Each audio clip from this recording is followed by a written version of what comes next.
This. This is the Order of the Candelstick. Welcome to episode 3 of our little stream series of the only all Symphonian D&D podcast on the internet. That is our sole claim to fame, and we're sticking to it. So, in the last episode, our gentleman tussled with a giant ship mimic and fussed with some unfortunate memories coming to light, and we're going to take a step back and give our heroes a little bit of R&R. So with that in mind, let me think here. Do you guys have anything you want to deal with beforehand? Like, Mark, do you want to do your thing now, or you want to wait till... Because I have a spot where we can spring it, or we can do it now. It's up to you. That is perfectly up to you, buddy. Whatever flows best. Cool. Then we'll do that later. Gotcha. Does anyone have anything to do before we move on to our first little event? Because I'm totally down with you guys like doing whatever and me just rolling with it. Well, we do probably definitely need to figure out what we're doing on the whole Darwin thing. Well, yeah, the first event that's coming up is Darwin's funeral, because you lost one of the original members of the adventuring party from the beginning of the campaign to the ship mimic. He was eaten and chewed up and spat out. Who was lined up for the eulogy? You guys, I was absolutely gonna let you guys do a eulogy. That was yeah. I know it's a we're gonna Yagugalize. Yeah, I knew it was a terrible idea, but that's what's gonna happen. Utilizing. So let me find a nice. I don't know what a googly is. Eulogy. Let me find a nice. What's a ukulele? Let me find a nice little. I'm not sure, because I don't have a loading screen for grave. Well, I do have a graveyard, but it's more like a crypt. I don't have one for funeral because I didn't expect a funeral to happen, but here we are. And this is nice little churchy scene. So, Everything's on fire.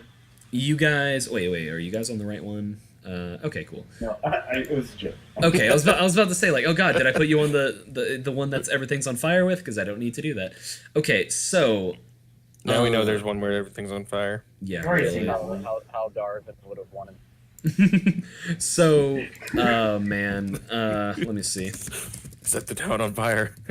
The only thing you notice everything but the funeral pyre on fire. The God. pyre is So, here's how this is gonna work. We're here. You guys arrive at the local Temple of Ilmater. Ilmater being the most commonly worshipped god among the common people. The god of mercy, the god of all that. The general good feel kind of thing. Suffering, but hardship, but perseverance through hardship. So a lot of local funerals are handled through that. And you guys are gathered in whatever qualifies as your Sunday finest. I mean, seeing as Ragnar's here, God knows what he's wearing. All the best furs. he's wearing his birthday suit. Yeah, and it is definitely a closed casket. They basically clumped some bones and burned them into an urn. Nobody has any of those restorations. Oh God, no. Or regenerations or resurrections. Well, why didn't we just res him? Well, the thing about rezzing is A, I don't like it because it ruins plot, and B, rezzing is something that I rule as if the body has been thoroughly destroyed, it's usually not a thing you can do. I just collect as many souls as I want in my sword. Can I become a Pokemon trainer of souls? No. The whole thing about you merging Luxador in your sword is that it was actually incredibly physically taxing and it required a really complex ritual. And if you were to do that again, it would take an immense toll on your physicality. You also don't know how Luxador would react to it. So anyway, we're here at the Temple of Ilmater, and the priest, the high priest of Ilmater, is rattling off all his things. And lo, does Ilmater look upon us, his suffering children, and weeps, for he is the crying god, and yada yada yada, and all that good stuff. And it comes to times for eulogies, and you three gentlemen have the opportunity to go up and do what you would like to do. Wait. I have a question. I Okay. believe an answer will roll. Okay. Oh yeah, so Luther doesn't know what a eulogy is. Oh, good.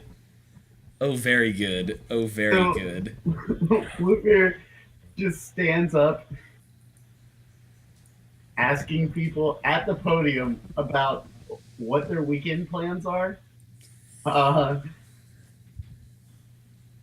Anybody have any plans for the weekend? Any adventures that are going on, or? 'Cause I'm really open and down for anything. Oh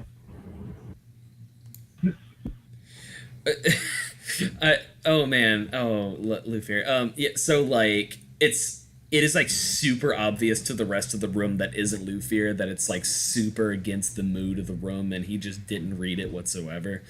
Has no idea. Oh yeah, Jermong's absolutely. letting it happen. Of course he is. And everyone's like, yeah, well, because it's only like the seven of you. No one really knew who Darwin was. Well, the six of you now. And everyone's like, well, we were thinking of just kind of running it day by day at the coffee shop. We're kind of at a loss, I guess. We're not really doing adventuring right now.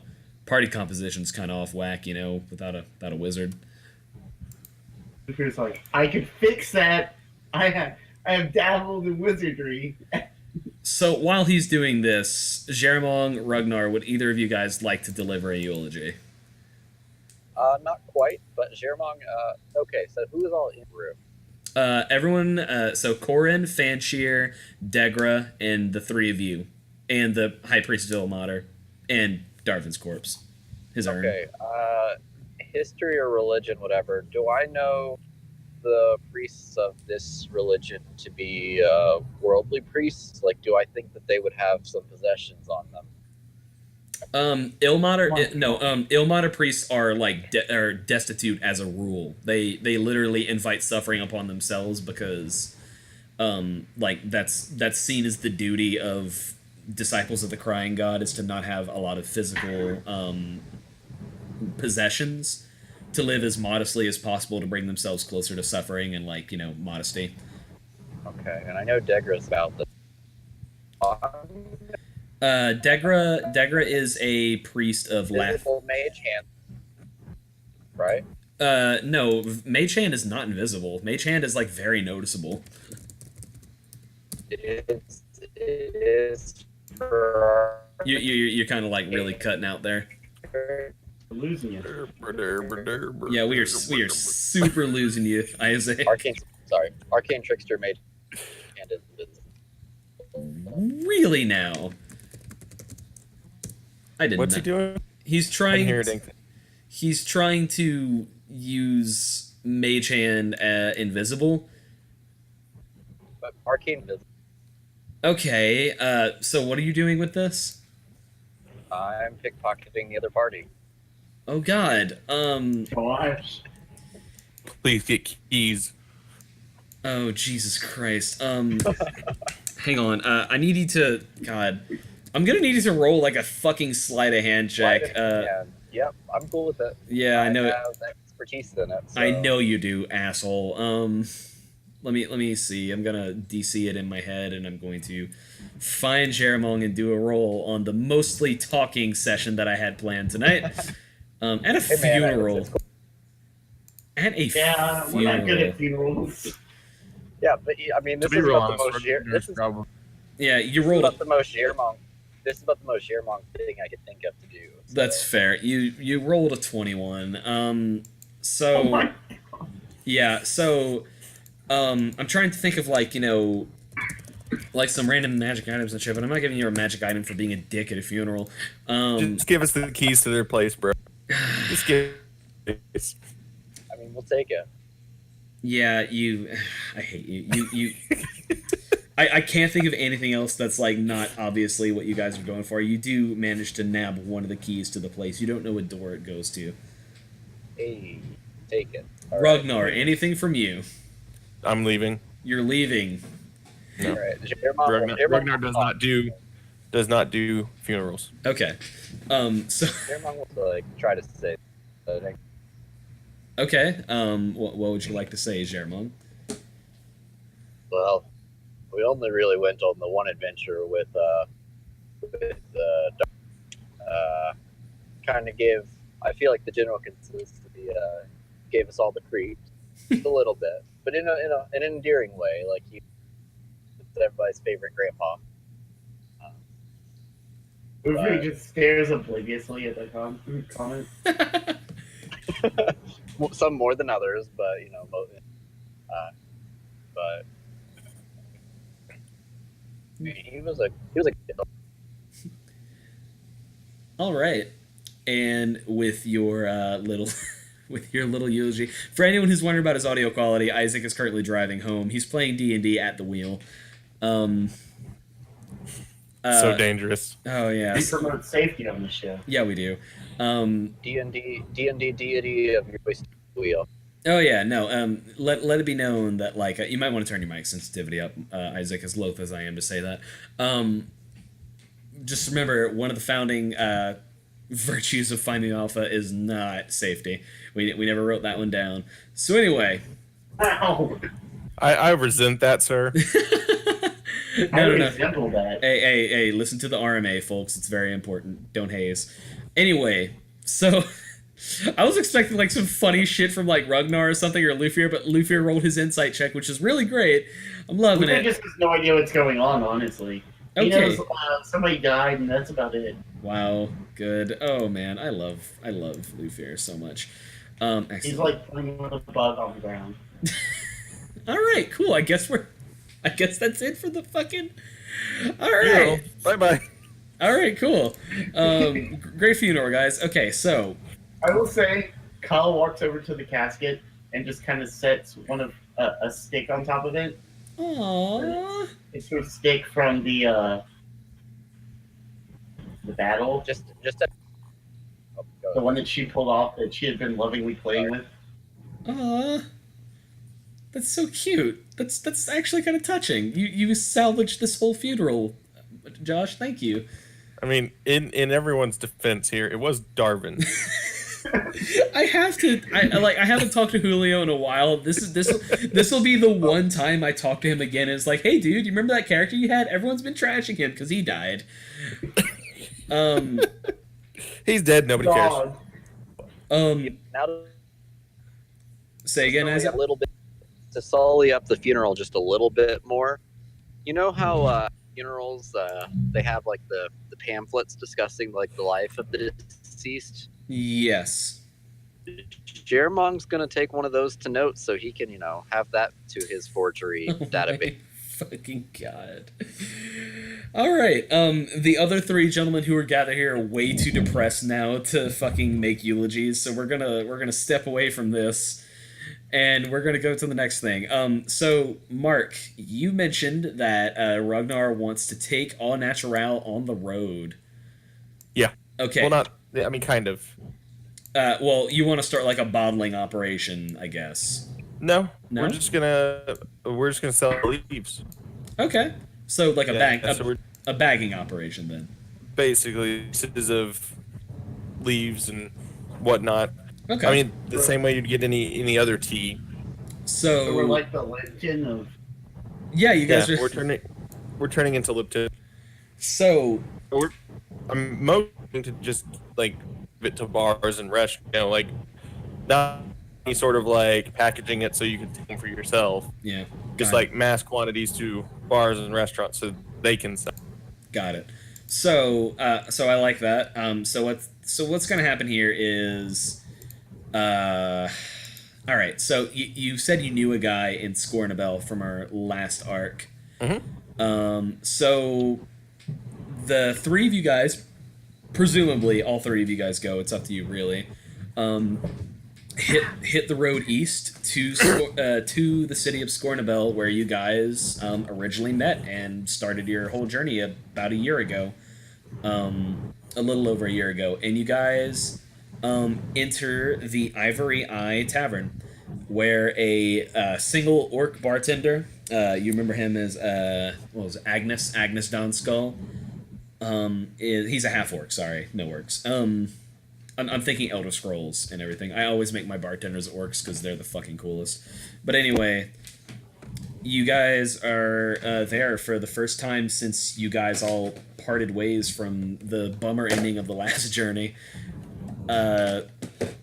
And he kind of like, whenever you guys enter the tavern, he kind of is like shining up a glass, and it's actually a pretty busy day. There's a good bit of clientele in. There's the caravans are bustling in and out, and he kind of like looks at you guys and he kind of like wipes at his ivory fake eye, and he's like, "Well, I'll be a hog's rear end. The hell are you three doing here?" He says, like, kind of like he's kind of like Josh and you, but you can tell he's joking. And he kind of like, waves the three of you guys in. Luther says, whatever, you don't know me. Alright, is Luther wearing a disguise right now? Which disguise are you wearing, Luther? Luther has plans for that later. But, Okay. Well, I mean, this is a business deal. So, I mean, would Lord Reginald be there? Maybe, yeah. I guess.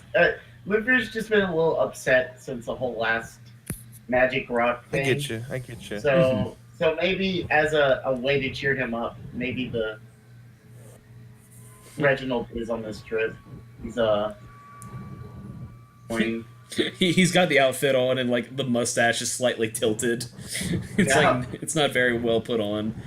It's on. The eye patch is still under the eye that has the monocle. Okay. Wearing an eye patch on the same eye as the monocle. Exactly. All right. So Agnes waves you guys over to the bar where he's like cleaning glasses. Like, so what can I get for you today? I actually brought you something, and I brought some to make him some tea. Okay. He takes a look and he's like, we mostly sell ale here at the Ivory Eye. Yeah, I know. But try it. Just try it. Okay. And we're going to see how good this shit is real quick. Okay, yeah, so... roll me nature. What about my herbalism kit? Can you roll for that? Oh, Just God, yeah, shit. You fucking... So, yeah, critical success. That's a nat 20. So, you make this dude the fucking most bum-ass cup of tea you've prepared ever. You put, like... Can you tell me what flavor of tea you're doing here? Nah, not right now. Nah, okay. I can't think of it right now. No, it's all good. It's good. It's good. It's nothing anybody's ever heard of before. I got experimental with this one. I got you. How about this? You ever had snowberry peace tea? It's like that. It's like real mintish, but like just it tastes like winter somehow, and it's a really comforting taste in the dead of winter because it's snowing outside right now. By the way, you guys are in the dead of winter. So he takes this and he's like, kind of sissy drink is this, and he takes a sip and he's like, how much do you want? You see the table bump up a little bit at his waist. No, he's at a bar. He doesn't know. He's like, Rug, I have to be honest with you here. This is wow. You didn't put any like weird shit in here, right? Because this is better than it should be. Nope, just tea. Well, I've gotta get this selling in the tavern. You've got to like give me a recipe, or you got to get leaves. How about this? I give you the first case free. You try it out, and then we'll discuss prices. I can agree to that. Yeah, and he takes your first case, and he offers you lodging for the night on the house before your return trip back to Scornabel, to Baldur's Gate. And now it's a happy fun memory time. That's going to be like a recurring segment on this show. So happy fun memory time. So as you guys are sleeping, Ragnar, your sleep is kind of tumultuous. You usually don't sleep very well in general because you're a dumbass who sleeps on the dirt outside and not in a bed. More comfortable than beds. I know, but you feel like while you're dreaming you are searching for something, and it's something that you didn't know you'd lost, and all of a sudden you're back at home. You're back at Stone Creek, in the middle of Tethir, right outside of Saradouche, I believe it's to the southwest of Baldur's Gate, a good little bit down to the south. And it's just a normal day on the farm. Can you tell me, like, what you're getting up to today? Well, I'm going to get up and I'm going to eat breakfast with my father. Okay. And what was your father's name again? My father's name was. Gotta pull that up. I sent it to you and I forgot. Yeah, it was like Muirmar or something. Mordane. Murdane. Muirdane, yeah. Got it. Yeah. Yeah. So we're up, we're eating breakfast before the sun's come up. So and then after breakfast we go out to our crops. Right. And what's the big crop of the year so far? Probably just like wheat. Okay. But you have your own little special garden on the side. It's a special project that you've been working on. This brand of tea leaves that you've been working on for a while. You're going to brew a nice cup and show it to Elvian.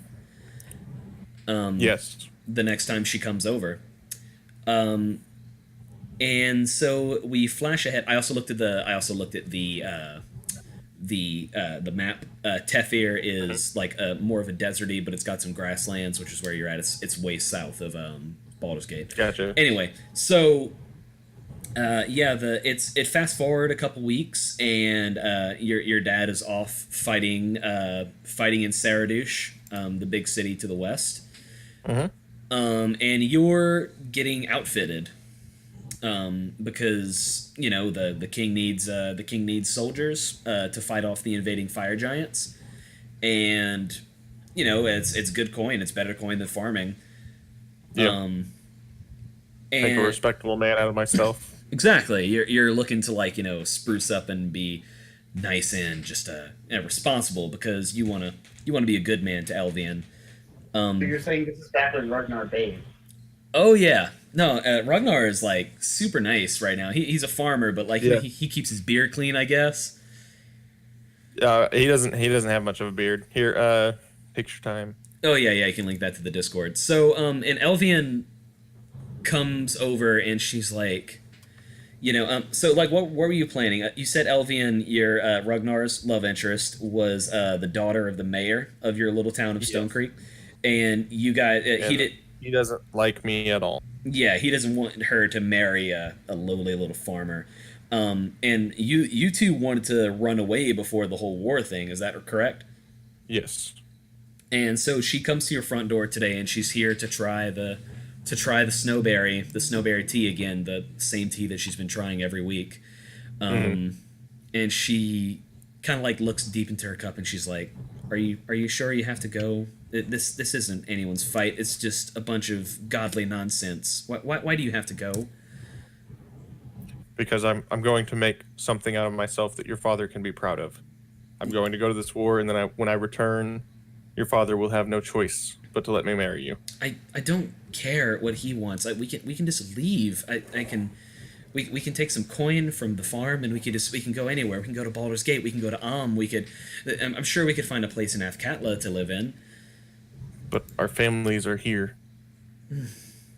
And she sighs and takes a small little sip, and another flash forward, and it is hell on Faerun. You're in the middle of Saradouche, and you hear people shouting commands up and down the battlements as like the siege engines are approaching. They're knocking on the gate, and just giant flaming stone balls are like flying over the battlements, and you hear fire giants on the outside just like screaming and like chanting their war drums and everything. And it is Saradouche, once the most fortified city in all of Tethir, is all but fallen.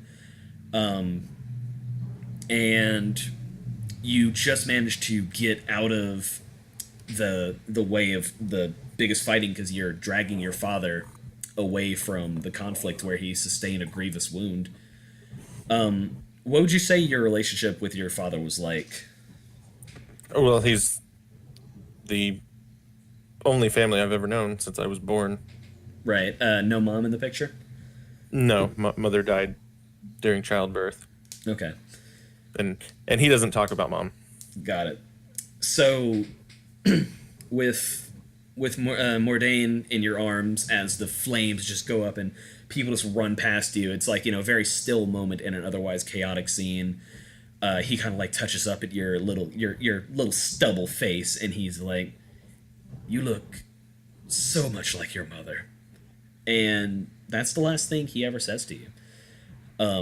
Not long after the gates of Saradush fell, the fire giants were stopped by the intervention of a man called Kale Deadcrown. Because the war that you were fighting in was known as the War of the Ballspawn, where all the remaining children of Baal fulfilled a prophecy. The time of troubles occurred about 100 years before the founding of Au Natural, give or take, where the gods were made to walk the earth and walk among the mortals because they had basically pissed off the heavenly Allfather Ao. But there was one particular god that thought that he had plans. He foresaw his own death, the Lord of Murder Baal. As it was foretold in the ancient prophecies, and if you will excuse my singing real quick, but I've always wanted to put this song into any campaign I run. The Lord of Murder shall perish, but in his doom he shall spawn a score of mortal progeny. Chaos will be sown from their passing, so saith the wise Alaundo. Basically, Baal, the Lord of Murder, became mortal and went around siring as many children as he possibly could to fuel his resurrection in the light of their deaths. And this all culminated in the War of the Ballspawn, where all the Ballspawn basically went to war with each other to claim their father's essence. The area you lived in was caught up in this awful conflict, and Tethir was shaken to the core. Saradush was utterly obliterated, and it all ended when Kale Deadcrown, now the one of the Grand Dukes of Baldur's Gate, put an end to the conflict through way of defeating all his other siblings and not only claiming Baal's essence, but relinquishing it to the cosmos, to the care of the astral plane. So it's unfortunate that it was fortunate that you survived the sacking of Saradush in time for Kale to kill Yagashora and his invading fire giants. But when you got home, there wasn't a home left. Stone Creek was directly in the way of the fire giant's path, and when you got home, there was nothing but a smoldering ruin where, your house lived, where Elvian's house lived, where your fields and fields of wheat and your tiny little garden were just incinerated. And upon seeing this, what did you do?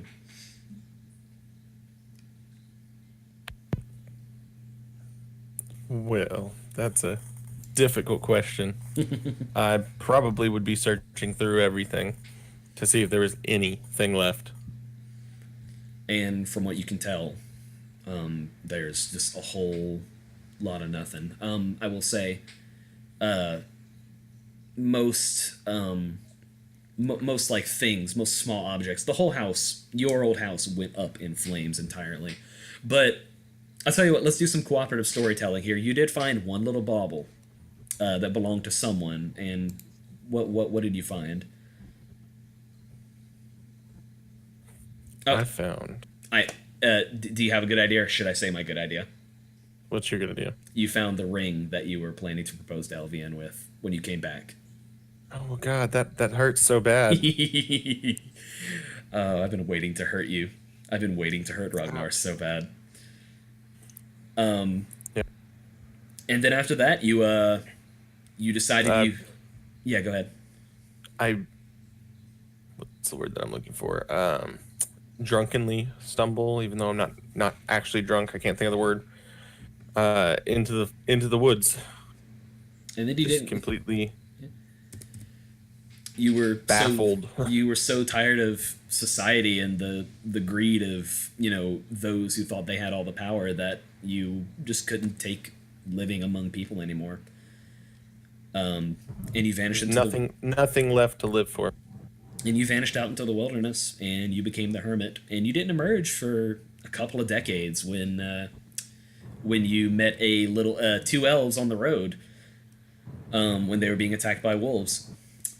So you suddenly snap awake, and you realize that it wasn't you searching through these memories. You weren't just dreaming. You see two dark figures standing over your bed in the room at the Ivory Eye, and I'm a polar bear. yeah, I was about to say the shock of you waking. You can go ahead and shapeshift into a polar bear. Immediately. Got into it. A polar bear. So one of them just jets out, breaks out of the window, while the other one is like, "I told you he wasn't. I told you we had to hold him harder. Like the spell wasn't strong enough. Where are you going?" And you can go ahead. I'm assuming you're making your attack on him. You don't have to roll for anything. Oh, okay.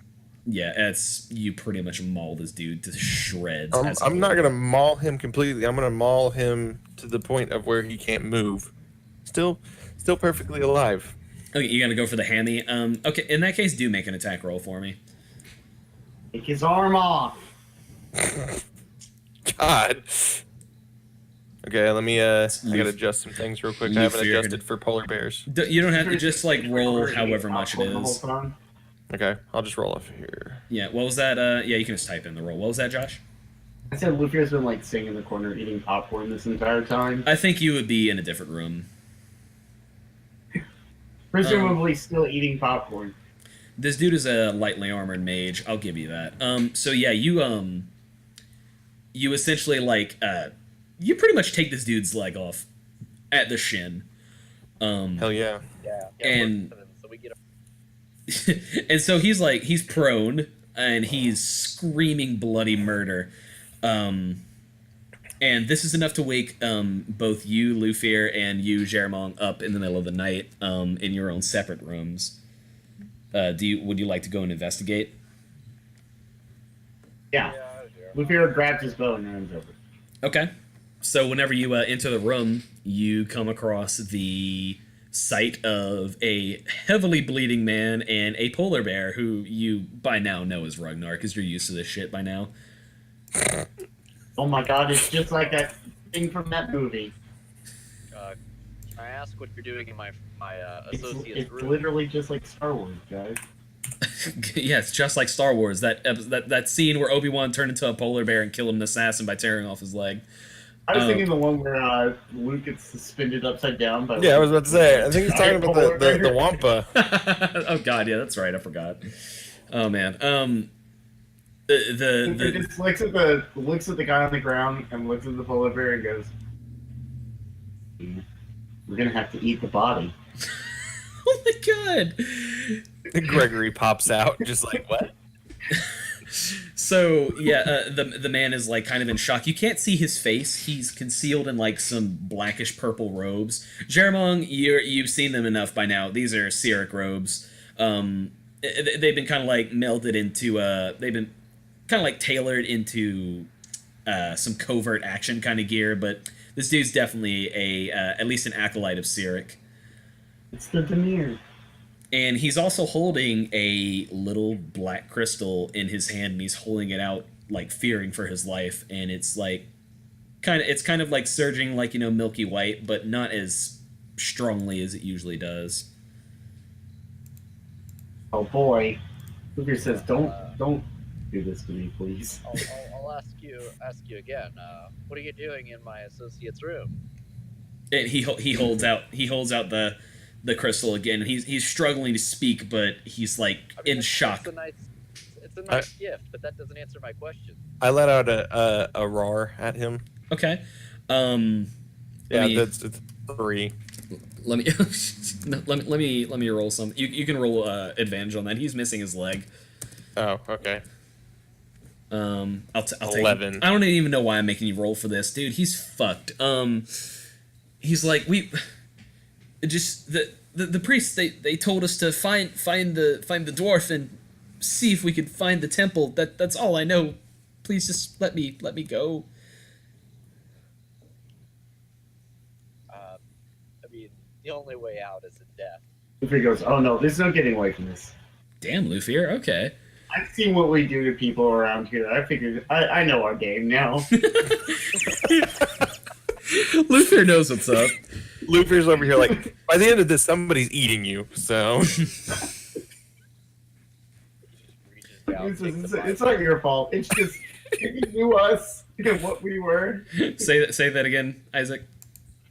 I was just joking around saying Luffy is like, I'm gonna try it this time. And he just, No, I said Luffy is just like, if you knew us and what we are, then like, you should have known that this was just bound to happen. Honestly, If you please, if you know the sanctum, if you know where the sanctum is, that's all I can tell you. I don't know anything else. They're looking for the sanctum, the old sanctum of Baal, and that's like all he can. He keeps on going about a sanctum and a temple dedicated to Baal somewhere on the Sword Coast, possibly off the Sword Coast on an island. all right, let's go a little more murder hobo-y than usual. Okay. And Jermong's gonna cast minor illusion. at this point, Luffy's like, "All right, where's the bug thing?" Yeah, he's gonna minor illusion and just really dig into get spiders, scorpions, You got like any creepy noticeably crawly darker. imaginable, You and just have him crawling. Okay. Lately, you know. God damn, yeah, no. This poor young man. You can tell he's like definitely he's definitely like a newer initiate. You've seen some of the acolytes of Cyric before, and like generally the older ones in the clergy they look sickly. They look like their hands go clammy, their skin grays a little bit. It's not an easy thing being a priest of Cyric. And he's just screaming, "The Sanctum of Aliana, we need to know where it is. That's all. Cyric demands it." And then he kind of goes into to shock and passes out. Point blank Eldritch Blast to the temple. And then you are left with a corpse with no head and no leg. Yeah, Cool. well, Uh, Luffy's let like, Gregory. "Cool, We're gonna let Gregory get to work. So by the time the local guard shows up, it's pretty obvious what happened. You guys are approached by like a priest of Cyric. These guards aren't stupid, and they're kind of freaked out about the whole Gregory thing. But adventurers. Oh, we're keeping the clothes also. By the way, like Yep. the clothes have been taken before we give them to Gregory. Okay. In fact, Luffy looks at the clothing and goes, "Yeah, I think I'm going to take this." Okay. So you guys now have a complete acolyte of Cyric outfit. Good. Yeah, that's good. It's got the emblem of Cyric on the front. It's got like the skull with no lower jaw on a purple sun background. How does your forgery exactly? Does it work on tools and stuff? I think we've determined that it doesn't really work with artwork because I tried to draw stuff and it turned out to be pretty bad. Yeah, I'm gonna rule now that his forgeries are for like documents. But Okay. that being said, who knows? You might find someone who can replicate this. Now you can tell it's got like some minor like magic enchantments on it, which may be difficult to replicate, and there might be another layer of identification for a religion that is so cult-like as the Temple of Cyric. I'm trying so hard not to break into just screaming rush whenever I say Temple of Cyric. But anyway, yeah, so you don't know how to replicate the enchantment properly, but perhaps there is someone who can. Okay. Is So what do they have to say? What do any of the guards and everything about anything? Are we in trouble here? no, Self-defense? it's definitely self-defense. This Okay. they know you guys are adventurers, and this kind of shit happens sometimes. They're like, there's no cult of Cyric in Scornabel, not since we checked, but we'll let the interim lord know. They know you guys. They know who you guys are. Gotcha. They know that you guys killed Garion and brought his whole necromantic thing to life. They're actually kind of wary about the whole necromantic thing in Cyric because the clergy of Cyric can be kind of necromancy sometimes. A little lichy. Yeah, they can maybe a little lichy. They might be a little bit lichy. A little bit of a resting lich face going on. a little bit dead too. So, is there aught else you guys would like to do in the city of Scornabel while you're here? While we're So you here, said can the robes. here go to the grave of that girl, the one from the last campaign. Oh God, Meridia, yes. And take a quick little sidestep. Go. Why they're doing that? You're just gonna go, and he's gonna like Uh, to kind of like silently meditate over her grave. Okay. Go ahead, Isaac. Yeah, Jermong's just gonna kind of look over the robes and see if he can identify those enchantments to the rest of the night. Isaac, I cannot. I Okay, cranked see, it up a little bit. I was wondering why you kept cutting Isaac off, but that explains it now. Yeah, no, I cranked Isaac up a little bit on my end. That's what I did. So you're trying to like identify the enchantment on this guy? Yeah, like on those robes that you were talking about, like. Okay. In that case, I'll pull up Germong's Arcana ability and I'll roll for that. Click. What was that? Does he want help? If you want to roll Arcana. But what did Germong roll? He rolled a 7. That's not enough. Well, with help, it's advantage. So. Okay. You're like, okay, I'll take a 17. So the cloak, the whole thing provides a minor enchantment.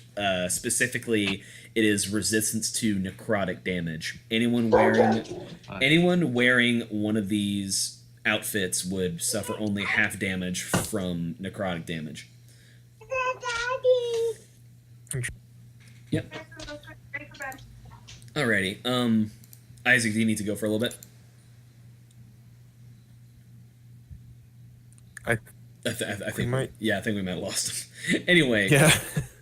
I cannot hear him. I haven't been able to hear him for a while. Well, no, it's fine. Yeah, he just got home and I heard it. I heard his son, so it's yeah. So, Lufier, you get to the Ambermantle Manor where they have like a family cemetery out there, and you notice that Garion is not buried there. Probably trying to figure out. I wonder why. Yeah, probably trying to figure out what to do with the legacy of that guy, but you do see a little.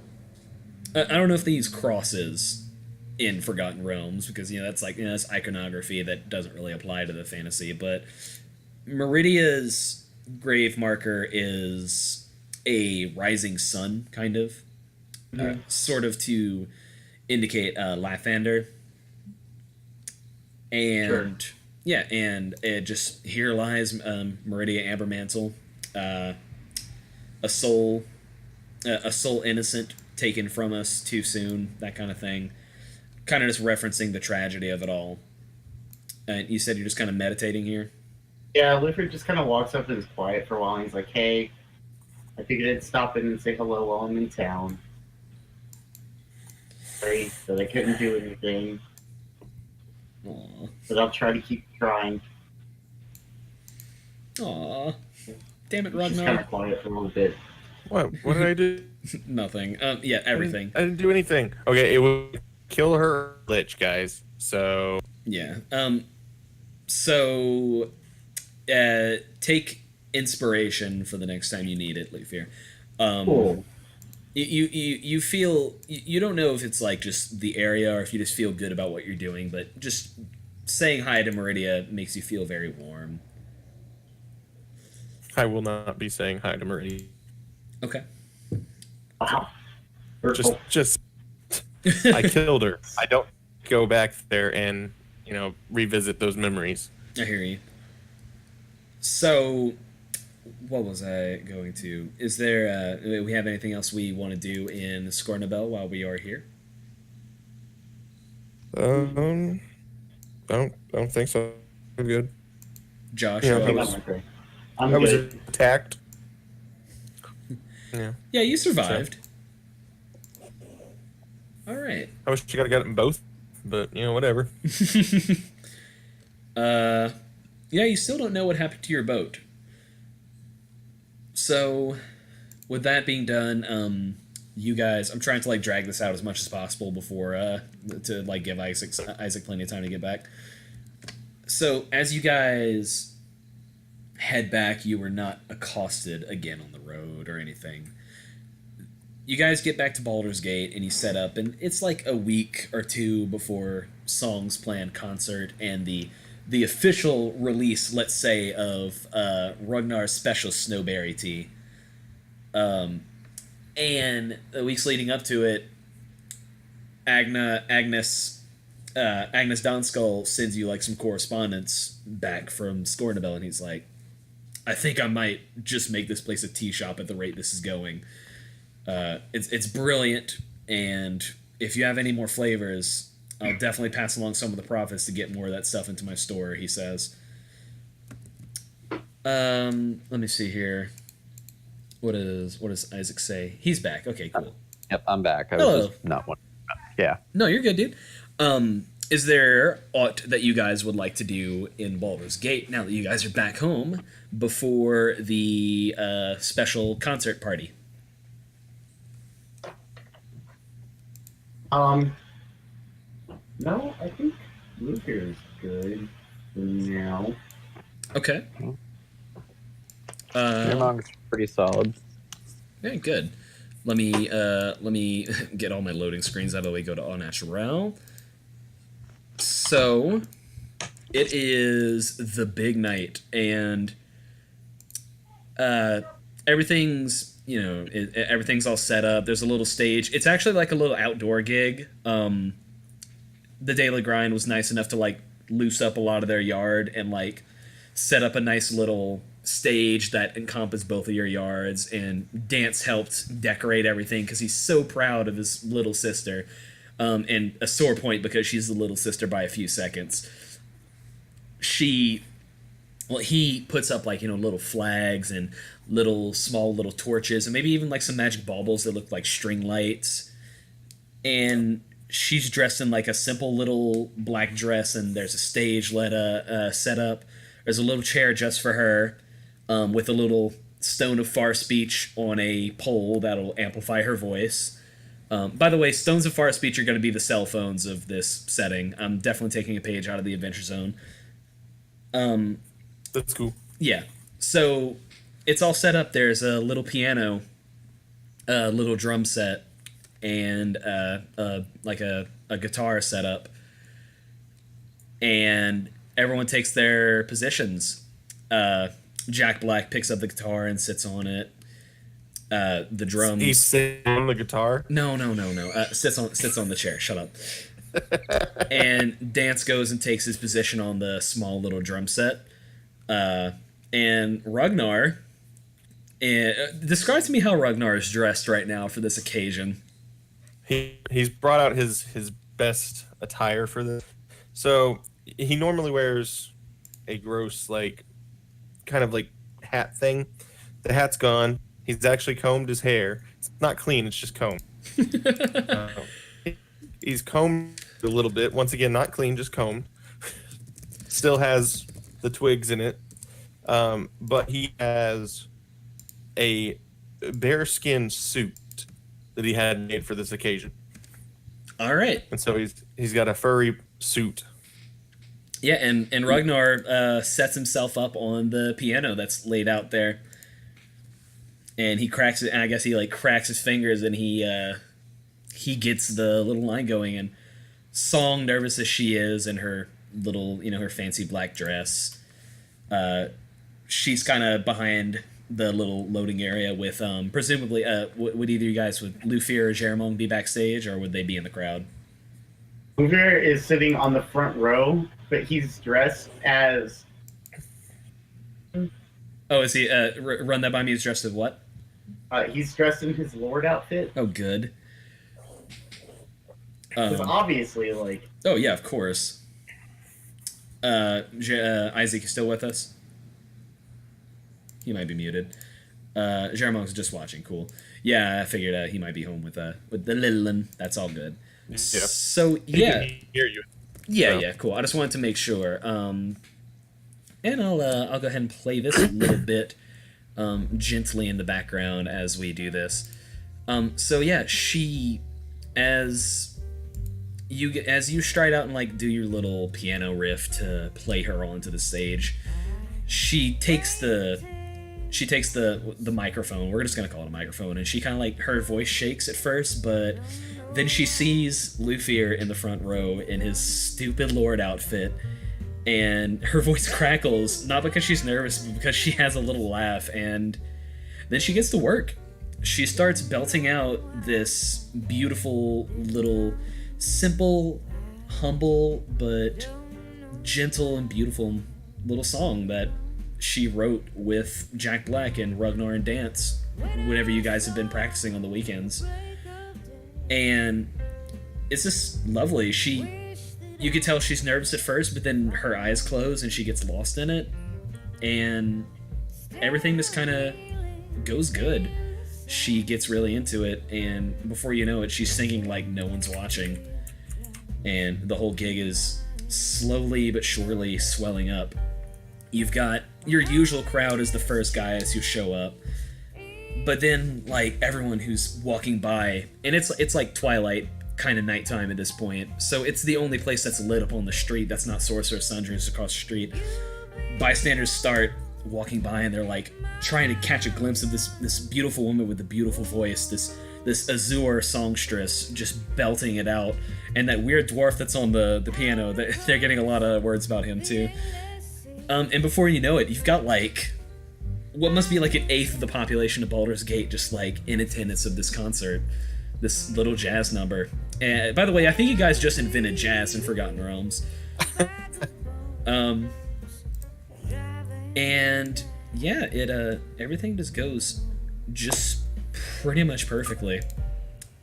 And I'm gonna go ahead and just like mute her down a little bit. But yeah, as you guys finish the set, and just the one song, people are like asking for more, and she doesn't have any more, so she has to say no. But people are coming to you, Ragnar, and they're saying, You have that girl play again, and I'll bring the whole family. I'll bring everybody. And you notice like you notice Cale Deadcrown, the Grand Duke of Baldur's Gate, the man who ended the Ballspawn War that you fought in. He is sitting there near the back with his wife Viconia, the Dark Elf, and they're actually like slow dancing at near the end of it, but the end they're just like sitting there smiling, and it's just a really good time.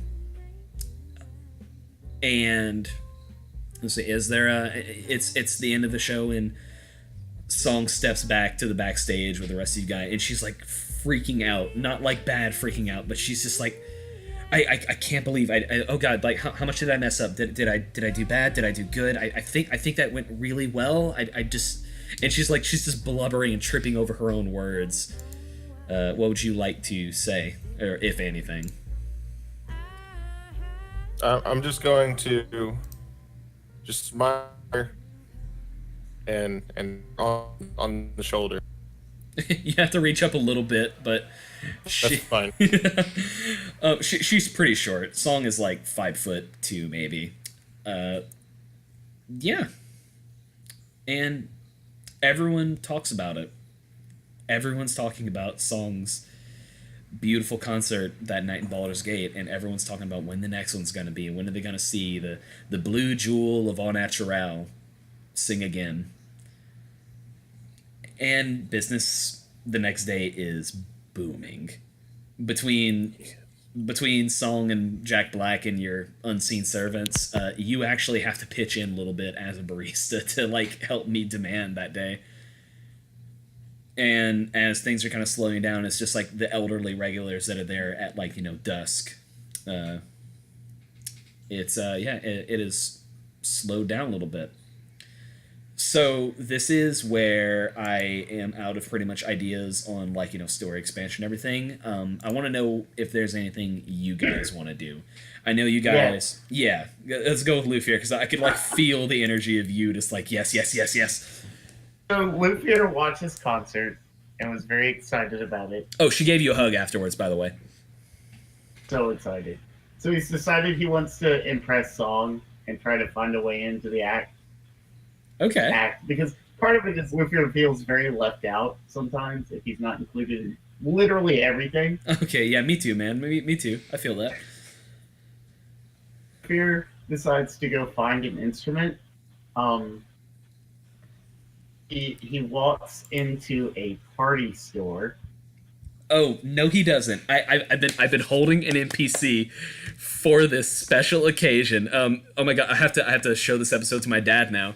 Oh man, so you walk into the first place you know that sells instruments, and it's a really weird combination of an alchemy shop and a potion shop. You know that 3 bards traveling down the road from the city of Willowdale, far off to the east, settled down and just made Leary Ged's Music and Drug Emporium, where everything feels so good and it's just between us.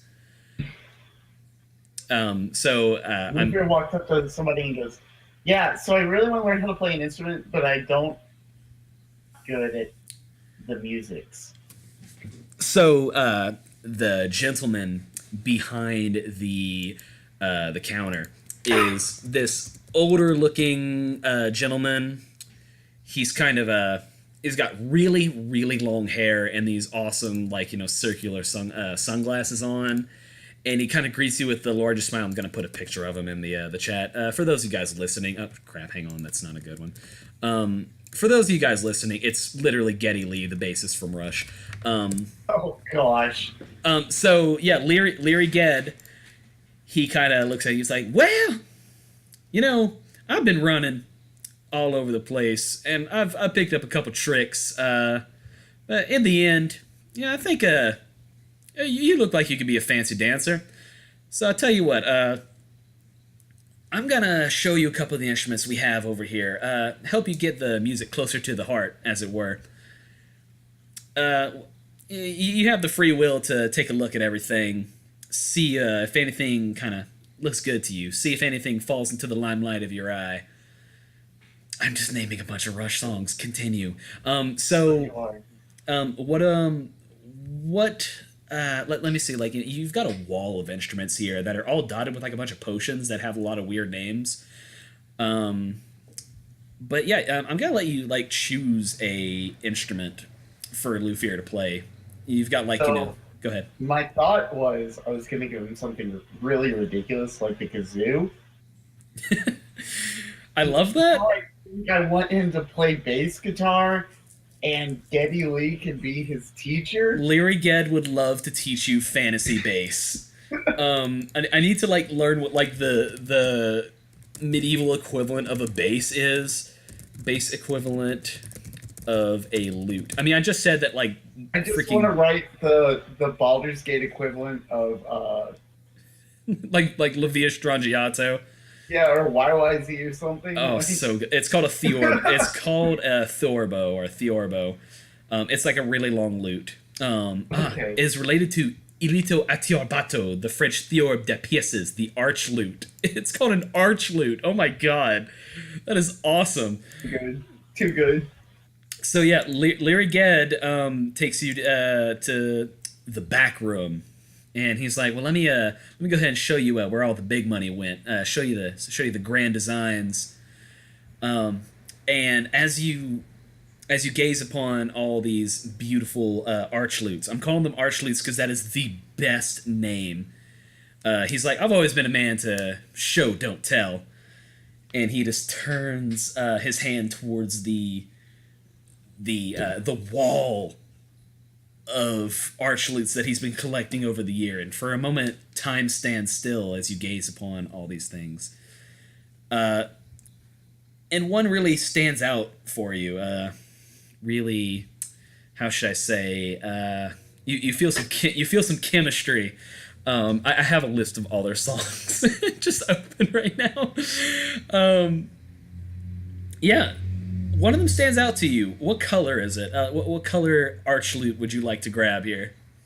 What kind of wood? Let's take a.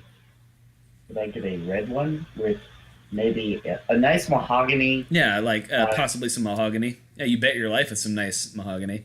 with maybe with like a hint of like a black and gold highlight to it, Okay. possibly. Yeah, nice little. So yeah, he picks this up and he's like, "Where's my thing?" Oh yeah, there it is. Um, so I'm gonna cut to the chase and help you get along playing this thing at the speed of love. Now, I'm trying to like. I'm so sorry. I've been waiting to do this for weeks. And he kind of like he grabs his own little his own arch lute. It's like, it's a nice standard black one. It seems really worn out and not decorated at all. But he's like, well, let's he gets like a little test for echo out with testing the acoustics of the room, and he's like, well, the first thing you need to know is EADG, and before you know it, you'll have a heart full of soul, for what it's worth. Like, cool. What's an E? And an A. And yeah, before you know it, he's got you playing some simple scales on the arch lute. Oh my god, it's Bard Lufir! Bard Lute? We have Bard Lufir. Lufir is now a fucking bard. Yeah, so yeah, you are now a level 6 ranger, level 1 bard. He teaches you not only a little bit about the arch lute, but like he notices that you've got like a bit of a knack for sorcery. Not quite like the necromancer, but you could you got some vital signs of magic with you. And he helps you learn a couple cantrips. Some like some really simple spells, but you can probably cast like prestidigitation, all that fun stuff. Maybe teaches you. Go ahead. Lufir's gonna do some dumb stuff with prestidigitation. I hope you're ready. Good. I hope you're in the mood, and I hope you know what you're doing. So yeah, now Lufir is a bard. Is there aught else you would like to ask of Leary Ged? When do I get some sick sunglasses like yours? He looks at you and says, when you hit level 2.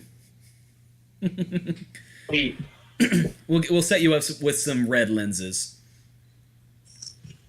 All right. Lufir, like, he just rushes back to the Au Naturel. It's been a couple hours. Past everybody with this giant case in his arms. And is like, practice by, and just like runs upstairs and slams the door, and like everybody's just kind of like, what just happened? What was that? Excellent. Oh man, yeah. So I guess you're gonna be like up in the equivalent of like your mom's garage, just like learning to play the bass, the arch lute, as it were. I'm in the attic, it's like. Oh man, yeah. You're like playing like Stacy's mom. Oh my. Oh, so good. Okay, Lufir, Ragnar, where are you guys sitting? Is there anything else you guys would like to hammer out? Jeremong's got some Jeremong's stuff. here. I thought you were still out. Sorry. No, I'm good. Okay. I've been listening. Are you playing YYZ, Mark? I'm not doing anything right now. Anyway, you can go ahead, Isaac. Jeremong is going to go. God, I can't focus with that. You hear that upstairs, and then just like very bad versions of it coming along also. Now, like Lufir may be a working man, but like he hasn't quite hit the body electric. That's terrible. I'm sorry. So yeah, no, but Jeremong's he's been feeling a little too squeaky clean the last couple weeks or so. So he's gonna head on down to the criminal underworld of Baldur's Gate and kind of the undercellar. Very good. 1 second, I need to ping someone because I'm about to drop an NPC cameo. I'm in another Discord channel with a bunch of people. I'm on a forum with. So shout out to the unofficial Elder Scrolls Pages forums. You guys are great. Cassandra, I got you. So You head on to the undercellar, and the lady who's working the greeting right now, and by the greeting I mean like the watch out for the cops lady right now is you know her pretty well. She's an elven ex-adventurer gone drunk and prostitute. Her name is Faye, and she kind of greets you. She knows who you are by now, and she's like, "Ah, Jeremong, lovely night to see you, sweetheart. What can I do you for? What can I do to you for?" She is wasted. I'm mostly just listening for some whispers, rumors of sorts. You looking? It's been a while since I've been down here, so I'm just kind of seeing what's going on.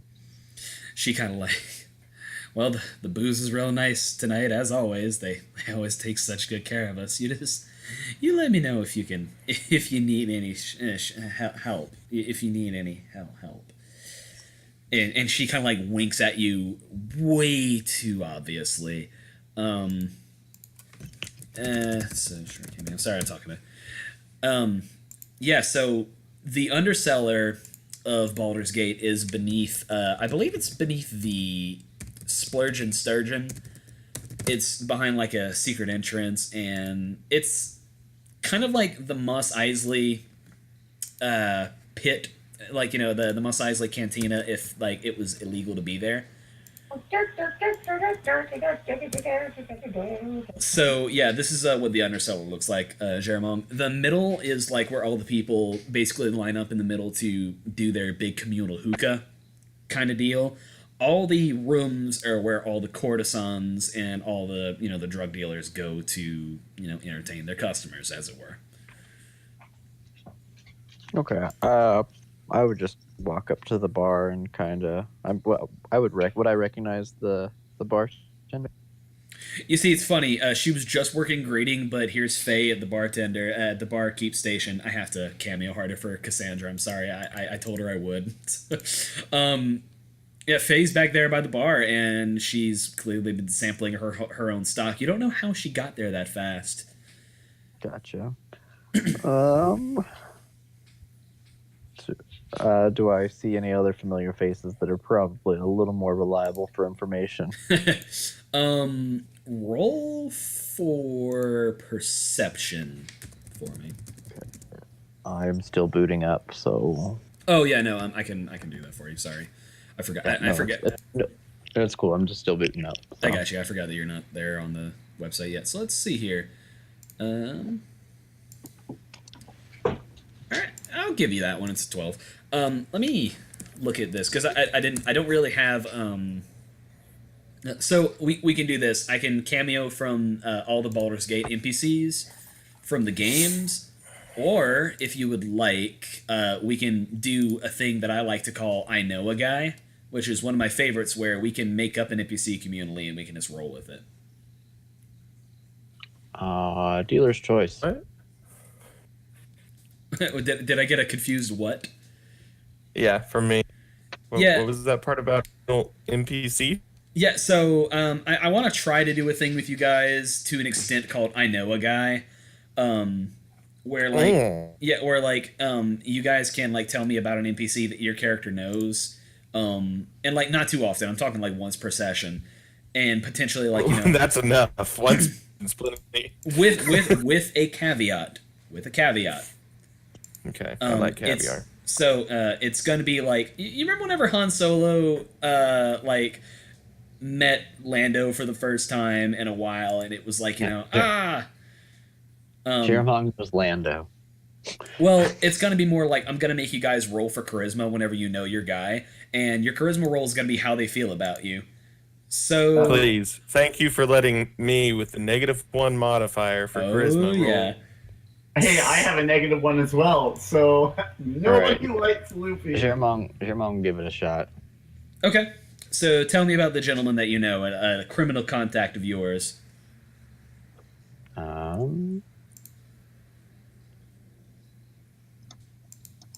me see. I can like, if you would like. I'm thinking. Give me a race, and I'll work off of it. Race and gender. I'm actually feeling the. Give me a cute little male gnome. Okay. Let me get a gnome name generator going for Forgotten Realms. Cha cha cha. Cha cha cha.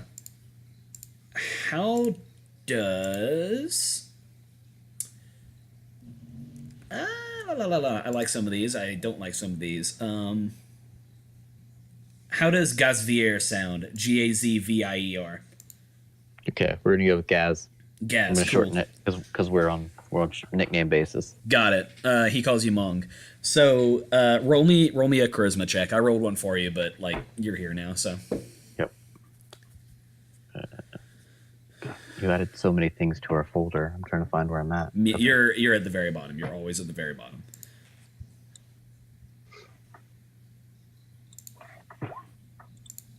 Oh. So, yeah, as you roll up to him and you're like, Gaz, my man, like, or whatever you're doing, or if you're being like casual about it. For the listeners, it was a crit fail. Oh yeah, it was definitely a crit fail. So, when you approach him, he's like, Germong. It's You about to meet Darth Vader in a dining hall? Not just so you really know. though. It's been a little while, hadn't it? Oh, I see you're episode 5, Lando, not episode 6, Lando. Yeah. It seems like just yesterday the whole incident in Daggerford happened, and he's like seething with like venom behind his Man. words. I told you I'd get you your money.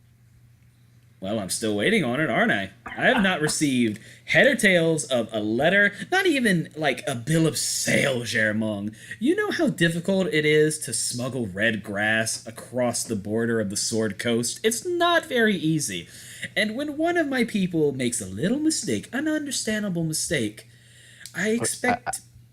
No, by all means, go ahead. I would love to hear this. I got something for you. I mean, it's not going to make amends, but it might make things a little better for you. And he's going to pull out his the stolen prescription pad, and he's going to write up a forged prescription for red grass. Now you know that red grass is like illegal, like it's soup's illegal. Well, actually, you know what? No, it's medical marijuana. Never mind. You got yourself a deal. Yeah, red grass is like weed. It's not legal in Baldur's Gate, but you could work something with a prescription. I need you to roll persuasion for me because I like where this is going, but we'll see if it do. That's a 15. Okay. Well, he takes this piece of paper and he's like, well, I still think you owe me some gold, but I can maybe move some things with this. You got better at the whole forging thing. I remember when you could barely sign your name. So what are you doing in the city? Oh, right now I'm trying to maintain a clean operation in business, but Yeah, get out of town. What are you running? You're running. It's a clean operation. Yeah, the day that Germont goes in on his business is the day that I eat my own foot. well, I didn't say it was squeaky clean, but it's working. I mean, I'm actually in one third partner over it on Au Natural. No, with the blue girl. Yeah. Ah, well, you could have fooled me. I guess I'll have to be dining on some gnome toast tonight. Wow. Well, you guys have done pretty well at yourself. I was always more of a coffee man myself, but you know, tastes for different people. Kill him now. Punch him in the head. I heard that coffee was bad for you. Didn't you see there was about a month ago or so there was a sign? I know a good forgery when I see one, Mom. I'm not stupid. Yeah, but I'll have to. All they've got is the lavender fella. He can dance pretty good. Don't get me wrong, but that girl of yours. You put that girl on some posters. I'm telling you, sell tea all across the Sword Coast. I've got a cousin named T-Ax. They put him away a real long time ago. Crazy in the head, but boy howdy, he could really draw. We could like get her on posters and everything. Just plaster all around. I'm telling you, you need a business partner one day. I'm there for you. Well, that's interesting, actually. Hell, I think he is.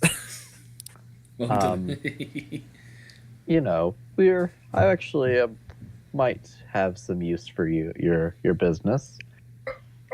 Are you guys gonna be selling weed out of the back of Au Naturel?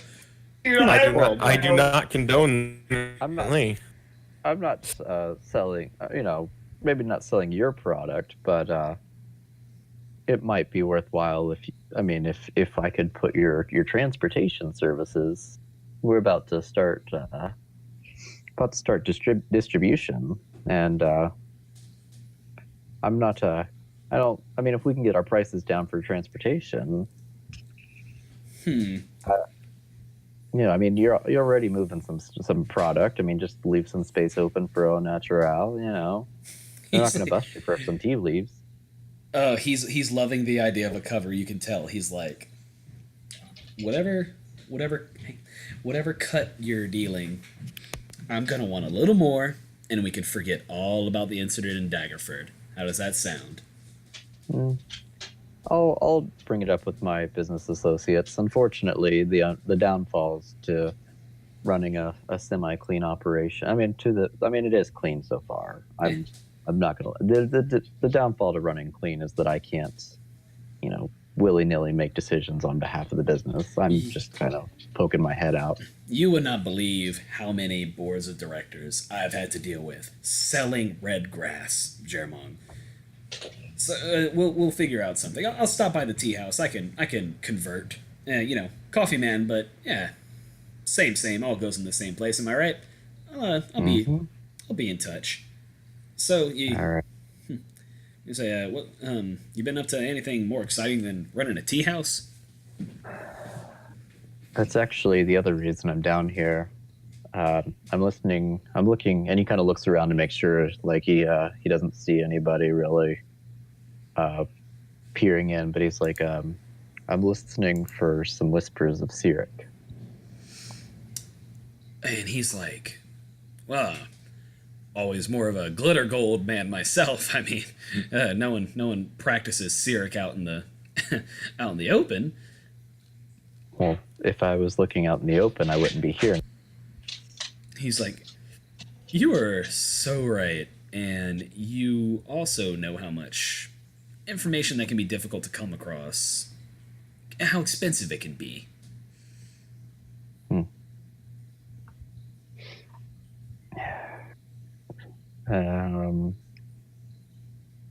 He seemed to have me. Had a bit of. I should have known. Yeah. Yeah. You don't know how much he's asking for though, so I mean, feel free to negotiate, or put up as much as you want. What are you thinking? I don't know. What are you thinking? I'm just the DM, man. I'm here to react to whatever you do.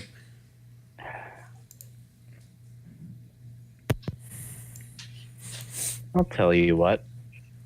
Let's make it interesting. I'll play you for it. You play me. Fast hands, Gaz. I mean, have you forgotten where my introduction to the underworld was? Ah, yeah. How is old Luxador nowadays? Well, and he just pulls out his sword, like sticks it in the table, and he says, "Here's old dad now." He kind of looks at it and he's like, "I think I'm sorry to hear that. I can't really tell." All right, shoot. Let's play around. So what we're gonna do here is a contest of sleight of hand. Now, because this is a spontaneous NPC, I love how this worked out. By the way, this is great. We're gonna do. I'm gonna say he has a +3 to. No, how much? What is your sleight of hand? Whoa, that's a little meta, don't you think? All right, asshole.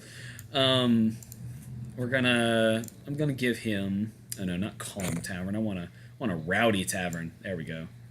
No, not a calm tavern. We don't want that. Nah, this is old hustly tavern. So, what do you know? Like the game you're playing? Like, do you have any game that you want to make up in mind, or are you just like playing like fantasy cards?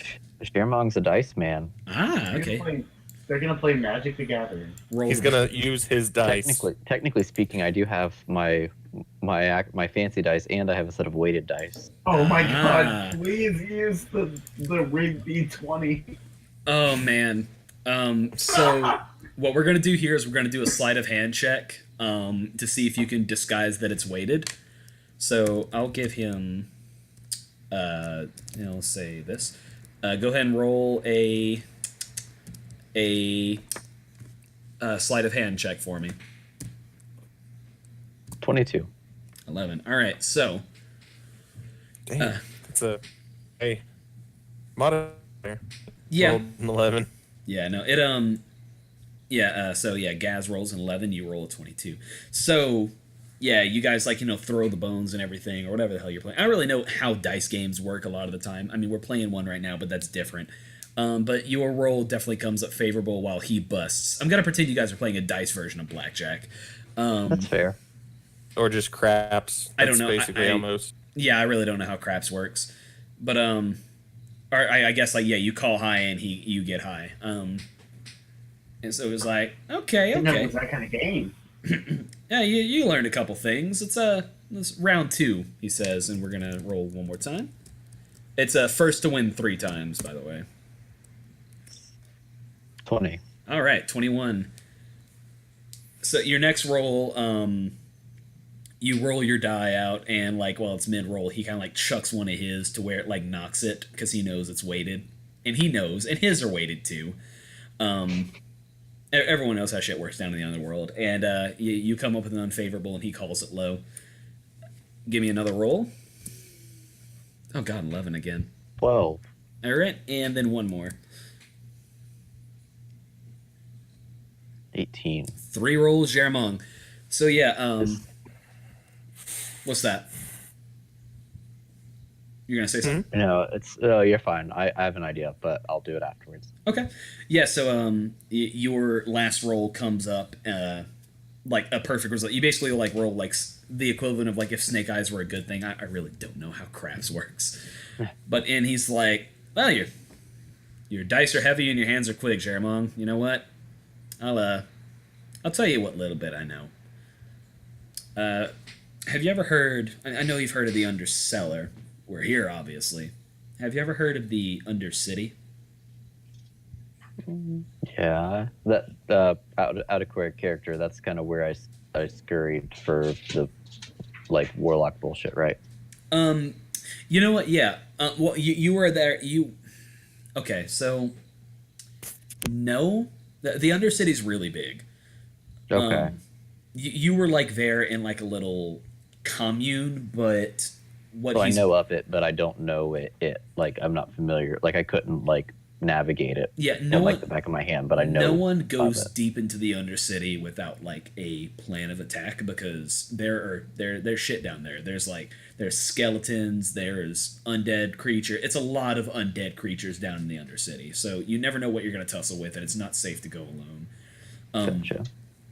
But he says, I hear that in the center of the Undercity, and this is just hearsay now. I don't tussle with the Cyric people much. You know what kind of people they are.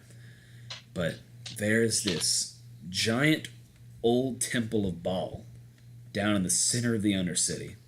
They say that about 100 years ago, Saravok Anchev, the heir to the Iron Throne Iron Company, tried to stage a coup to take the city. He tried to murder the 2 of the Grand Dukes, Belt and Janna, I think their names were, and after that failed, the current Grand Duke, Dead Crown, he interrupted the assassination plot.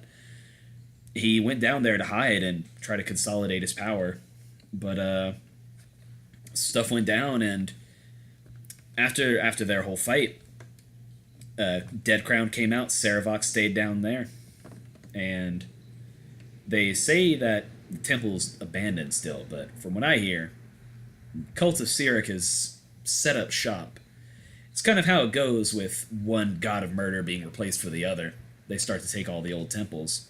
If you want to find some real interesting things, I would take a look over there, but I can't guarantee the reception would be very friendly. Okay.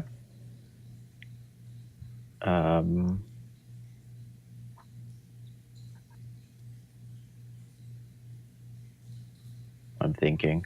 No, you're good. All right. So He's putting we his just. he's putting his dice in like a dice jail. So, but you haven't. You haven't heard any whispers of what they're up to. Just that they're kind of around. What do the Syrics do besides lie, cheat, and steal? And no. That just makes it sound like I attend services. The murder thing, though, you know, who knows?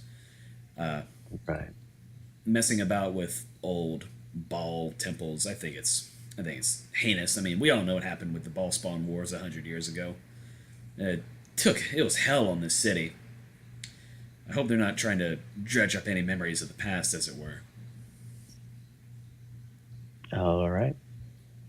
Well, I guess before I take my leave, how about one more toss of the dice for old time's sake? He's like, if I haven't learned my lesson yet, all right, why not?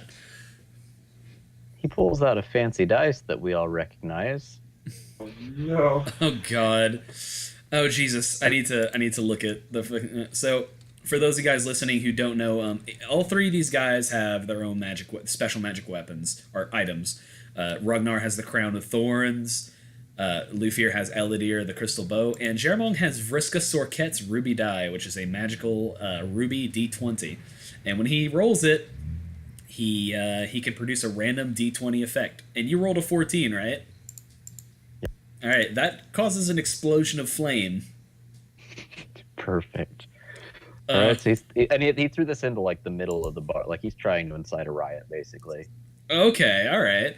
So, I'll say, and as it recalls to him, he's kind of using the cover of the riot to kind of slip out on like during the ruckus. Okay, I'll take your sleight of hand then. That's good. All of a sudden, like a massive explosion of fire happens at the hookah in the center of the Undercity. And that pretty much like knocks a whole bunch of people on their ass. And before you know it, punches are flying, and chairs are being smashed. And you hear a bunch of the courtesans that are in the Undercity doing their work are screaming and running out of their rooms half clothed. And you hear Faye, the drunken ex-adventurer prostitute bartender extraordinaire, just laughing her ass off as this stuff starts happening. And she ends up grabbing a bottle. That's still full, by the way, breaks it on the bar and goes into go shank a dude, and you're able to use this commotion to get out of here scot-free while Gaz is kind of ganged up on. All right, so all right, that was cool. So we're definitely gonna be doing that again. I'll lay out some rules real quick. The I know a guy rule. Once per session, has to be within reason. You can't know a guy somewhere where you just would not know a guy. And we're going to roll with the charisma thing, including Jeramong's critical fail there. Because I really liked what just happened. Yeah, that was fun. I like communal storytelling. So, okay. We're back to freeform. Lufir, Ragnar, anything going on with you guys? No, Jeramong's actually going to sit him down and kind of mention some distribution tactics. So how much are we paying? What is it? How much are we paying? They don't know how much they're paying yet. We're gonna figure that out of the session. Okay. Yeah. It's mostly just I know a guy, and I think we could get down our distribution costs if we're willing for our goods to possibly be mixed in with some less than reputable goods. Also, you did say you wanted Lufir to do something, Josh? No, Lufir's just digging around with the space guitar. Okay. Oh, that's right. That's what we did. I was like, I think I'm forgetting Lufir, but oh, good. Oh man, this is going so much better than I thought it was going to. I was worried this is gonna fizzle out and I would have nothing to do. Have I heard anything back from the order? He did send you that letter. What letter? I don't remember. Well, I mentioned he sent you some correspondence, and he's like, it's going great. Sales are booming, and if you can get me some more, just some more flavors, we can start talking about expanding, because his customers are liking it. I think we might. I mean, I'll be upfront with you guys. I mean, we're in business, so your livelihood is my livelihood. Yeah. Basically, he would be using our goods to hide his goods. I mean, that's fine. I don't care. It says they're called goods for a reason. They can't be anything bad, right? Exactly. If any of his goods happen, like if stupid, if he's discovered and they try to pin anything on us, he purchased our goods. Yeah, I mean, we're not doing anything wrong. We're just His own. All right. he's a reliable, discreet smuggler. I mean, and we're not transporting anything illegal. He is. And how much is I told him that we would come up with something. I'm sure he'll have a counter, but we didn't really talk price as much as it was just seeing if he needed that service. I think if we can. What's the guy, the orc? I can't remember. Agnes Don Skull. We can get Don Skull to pay like to 50% of the shipping. Then we can cut back even further, and then we can offer him a percentage of his. Oh man, we're all tea house tycoon up in this, man. What's D&D? Or better, just You're like you cutting just out pay us for the real cake. hard. Give it a couple seconds. Yeah, you're good. Okay. We could just sell him the tea, and then he makes what's it, but he just pays us for Yeah, no middleman. to wait for it to Possible. be. Here's the tea. Give us our profits. I mean, that may be an option. I mean, I told him to stop by. He's able to put on a good, clean front. So I told him to stop by when he gets a chance. As we're ramping up details of distribution anyway, I didn't want to, commit to a deal with them and then.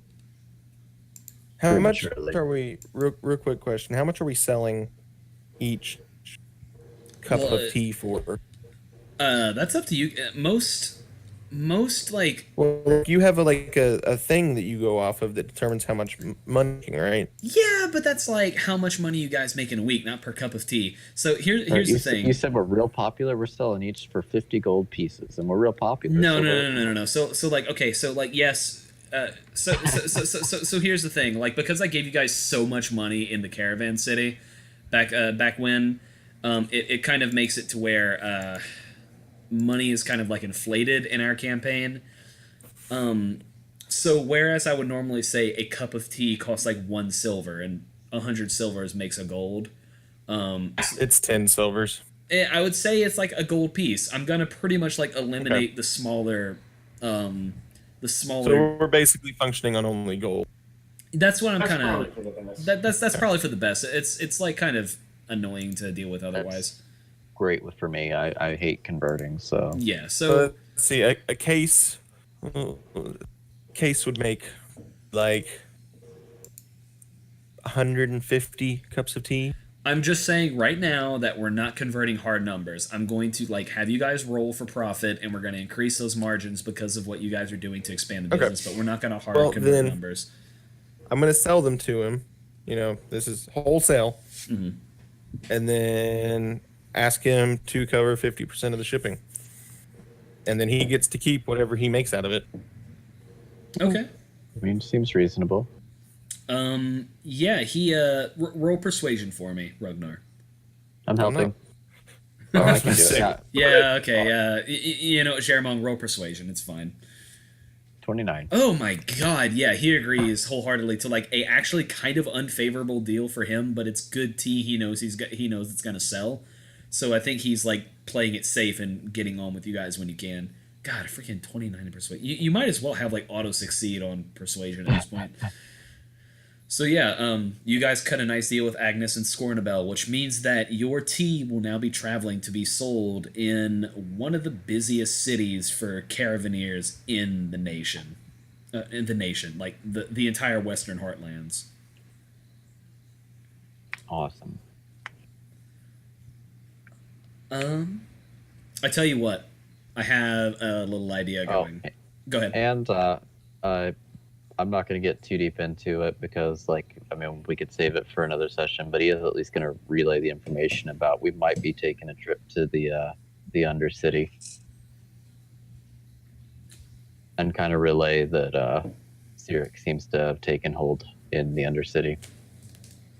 Well, I mean, listen, I mean, we usually go to like 10:30, 11, and if you guys are good on time, we can start a jaunt down to the Undercity if you want. Sure. I don't know. I'll think about it. Okay. You'll think about it. All right, I'll just DM myself over here. Let me think here. So, All right, Jeremong, roll perception. I'm taking over. I guess I'm playing Song now. It's the closest thing to a PC I have. I absolutely plan on Two using, bards. dude. I absolutely plan on using Song for something else later. This campaign technically takes place, although it's like a different timeline because I don't think I had the spell plague happen in this timeline. It's like 11, 12 years before my IRL campaign, which takes place in 1494, and this takes place in 1482. About to be 83 because the year's about to flip. Oh shit, guys, we need to start planning that New Year's Eve celebration. So that's funny, right? So, well, Mark had to step away because wife needed him. I'm thinking, I want to propose something. So, like, you guys have done the Au Naturel idea has gone way beyond what I was expecting. I probably should have figured that you guys would go ham on the whole Au Naturel thing, and maybe I shouldn't have this like go beyond what it is going. I shouldn't have this eclipse and run away like a runaway train because I know how you guys are, and I know you guys will take it and run with it harder than I think you will. But I will say this. I didn't expect you guys to bring up the Song side quest of getting her confidence back, but because you guys rescued Jack Black, that was a huge in you guys needed to be able to do that, so I gave it to you like that. So because of your completing that, having the influence of a couple people, and just putting a lot of work into this tea house, I will say that like over the next couple weeks, without Darvin, who was kind of like possibly the brilliant mastermind of like the daily grind, because I mean like we've got like a washed up priest of Lathander, we've got an old fighter, and we've got a monk who really wasn't planning on staying around very long. The daily grind, your neighbors, they're not doing so hot as the store ran by a bunch of people with a lot of business acumen. So, yeah, I'm gonna say that in the I don't want to like get too far into this without without Mark present, because I mean like Au Naturel is kind of his baby, but I will say that like you guys are noticing more and more people are leaving the daily grind to come to Au Naturel and start perusing your coffee and not theirs, your tea and not their coffee. Woodfair just goes, yeah, it makes sense. Coffee's bad for you. Also, Woodfair read the pamphlet and actually thinks coffee is like bad for you now. I'm thinking of like posters with Lufir like doing the Rosie the Riveter pose, and it's like, remember, Lufir says coffee is bad for you. Oh man, I love Lufir. I cannot wait to send this recording to my dad so we can hear about Larry Gad. Yeah, so we're probably gonna do a skip in a bit then, because I like the idea of passing time so that like you guys are working together, you're getting to know each other better, way better than you did during the chaos that was the Caravan City jaunt, because there were so many people that you guys didn't really get to know each other at the time. Mm-hmm. But you guys have spent some time together, and yeah, how should I say?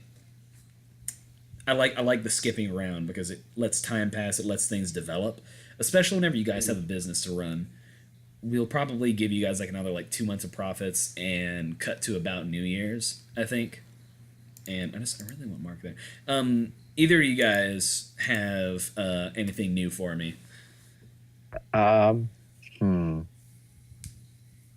I guess like mid skip, and I'm kind of waiting for Mark on this, but I'll at least like give you a heads up. That way you can kind of think numbers on it.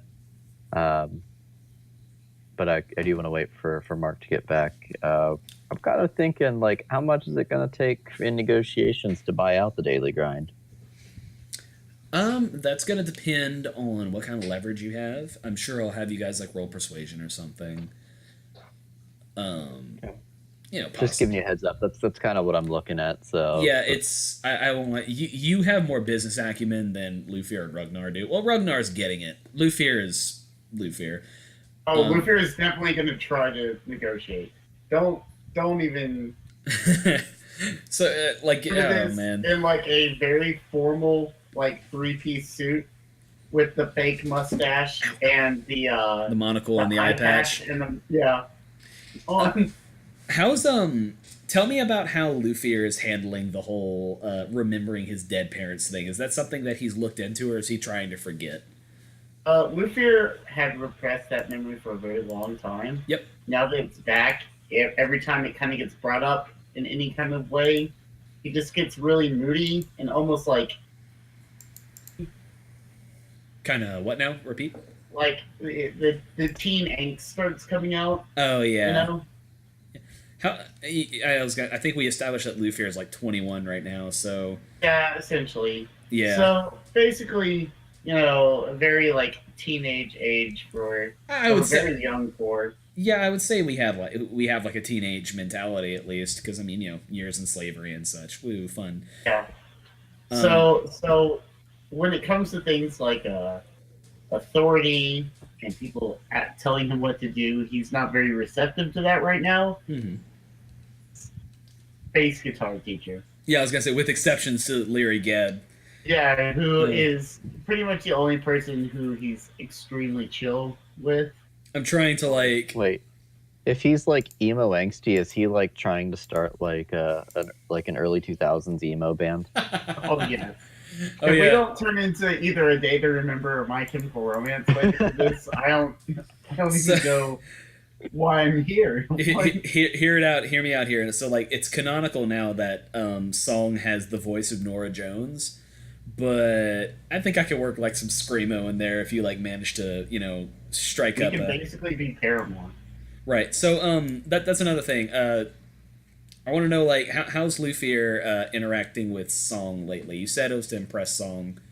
Yeah, so he's kind of like every once in a while as he practices more and kind of learns things, he'll just kind of like rush downstairs to show her. Oh, She's a whole lot of like conversation Mhm. outside of that. Right. She's I don't know if she's like an artist herself, like an instrumentalist herself. I know she obviously she sings, but Yeah, but it's kind of like that musical mentality where you're like, oh, you're a musician of some caliber, right. So obviously you must be interested in what I'm doing. Of course, and she kind of like thinking about what she's actually interested in music. No, she actually totally is, and she's like, ever since the concert happened, you guys have noticed like Song has been just like so perky. Whereas like she would always be, kind of low key, kind of just like do her job and head home for the day. Woo, teen pride or everything. But lately it's been like she's not taking her smoke breaks anymore. She's like speaking in more of a sing-song voice than usual. It's just there's a new spring in her step that wasn't there before. And really into Hello Kitty now. No, she's still very pop punk, but well, more like she's a loud singer. That's her whole aesthetic, I guess. But she just she just is a lot happier than she used to be. Okay, I'm back. Hey, what's up? All right, How much are we still going, or? Oh yeah, no, we're still rolling. We're just kind of discussing how Lufir feels about things. Okay. Talking about how. So. Good. Go ahead. Talk about it. We're talking about like how his relationship with Song is, with like how she's perked up a little more and she's a lot happier of a person. Yeah, Luthier has kind of made a mental note now that he's trying to avoid those memory stones pretty much as possible. Yeah. The idea of remembering what happened to him less appealing by the second. I will say you guys do have one from the guy you killed, but you're now able to willfully suppress it if you want to now. Because you've dealt with these flashbacks enough times to where it's like no longer a thing that you have to, surrender yourself to. So, how does the I know a guy thing work? Basically, if there's a situation in which you need to know someone or whatever, it's gonna be hard with Ragnar because I don't know. No, it's not. Okay, just tell me the rules. So, if there's a situation in which you need an NPC for something that Ragnar knows, you can tell me, well, I know a guy. I know a bear. You give me like a race and a gender, a brief description maybe, and like give me like a name if you want, or make me generate a name, and then you roll Okay, so it's a male mouse named Montague. Wait, you cut out a lot. Male what? Mouse. Okay, named it's a Montague. A male mouse named Montague. This sounds fair, Chronicles of Narnia, but continue. And he's my spy for the coffee house. Oh my god. Speaking of which, I actually just brought up going into negotiations about buying them out, but I was waiting on you. That's right. Well, we'll see what we can do first, because money, unless they're wanting to sell. Are they wanting to sell? Well, okay, so give me a charisma check, because that's the last thing about I know a guy. You always give me a charisma check. Spells, animal friendship. Give me a charisma check, motherfucker.